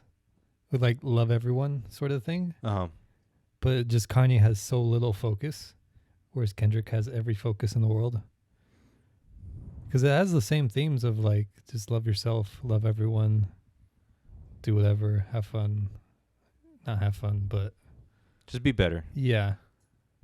And some of the Kanye songs on that kind of feel like that, but just so unfocused. I hope Kanye listens to this and he's like, I got to change. I could see No. this album doing that for him. No. He's the type to change on a dime for like the weirdest things. Not this album. He's a lonely guy. I hope he finds help. Anything else, Evan? No, This is a long one. indeed. All right, everyone. Thank you for listening to Peliculas with the Bros. We'll be back next week with the new movie. What's next week? We have there's a new movie coming out. Oh, it's on the tip of my tongue. What's it? Who's it? Who had it? What did we? Top Gun? Oh, Maverick. Yeah, I need to watch the first one. me too. It's everywhere. You can watch it. I don't want. Back next week. Subscribe, tune in, blah, blah, blah. Peace out. Bye.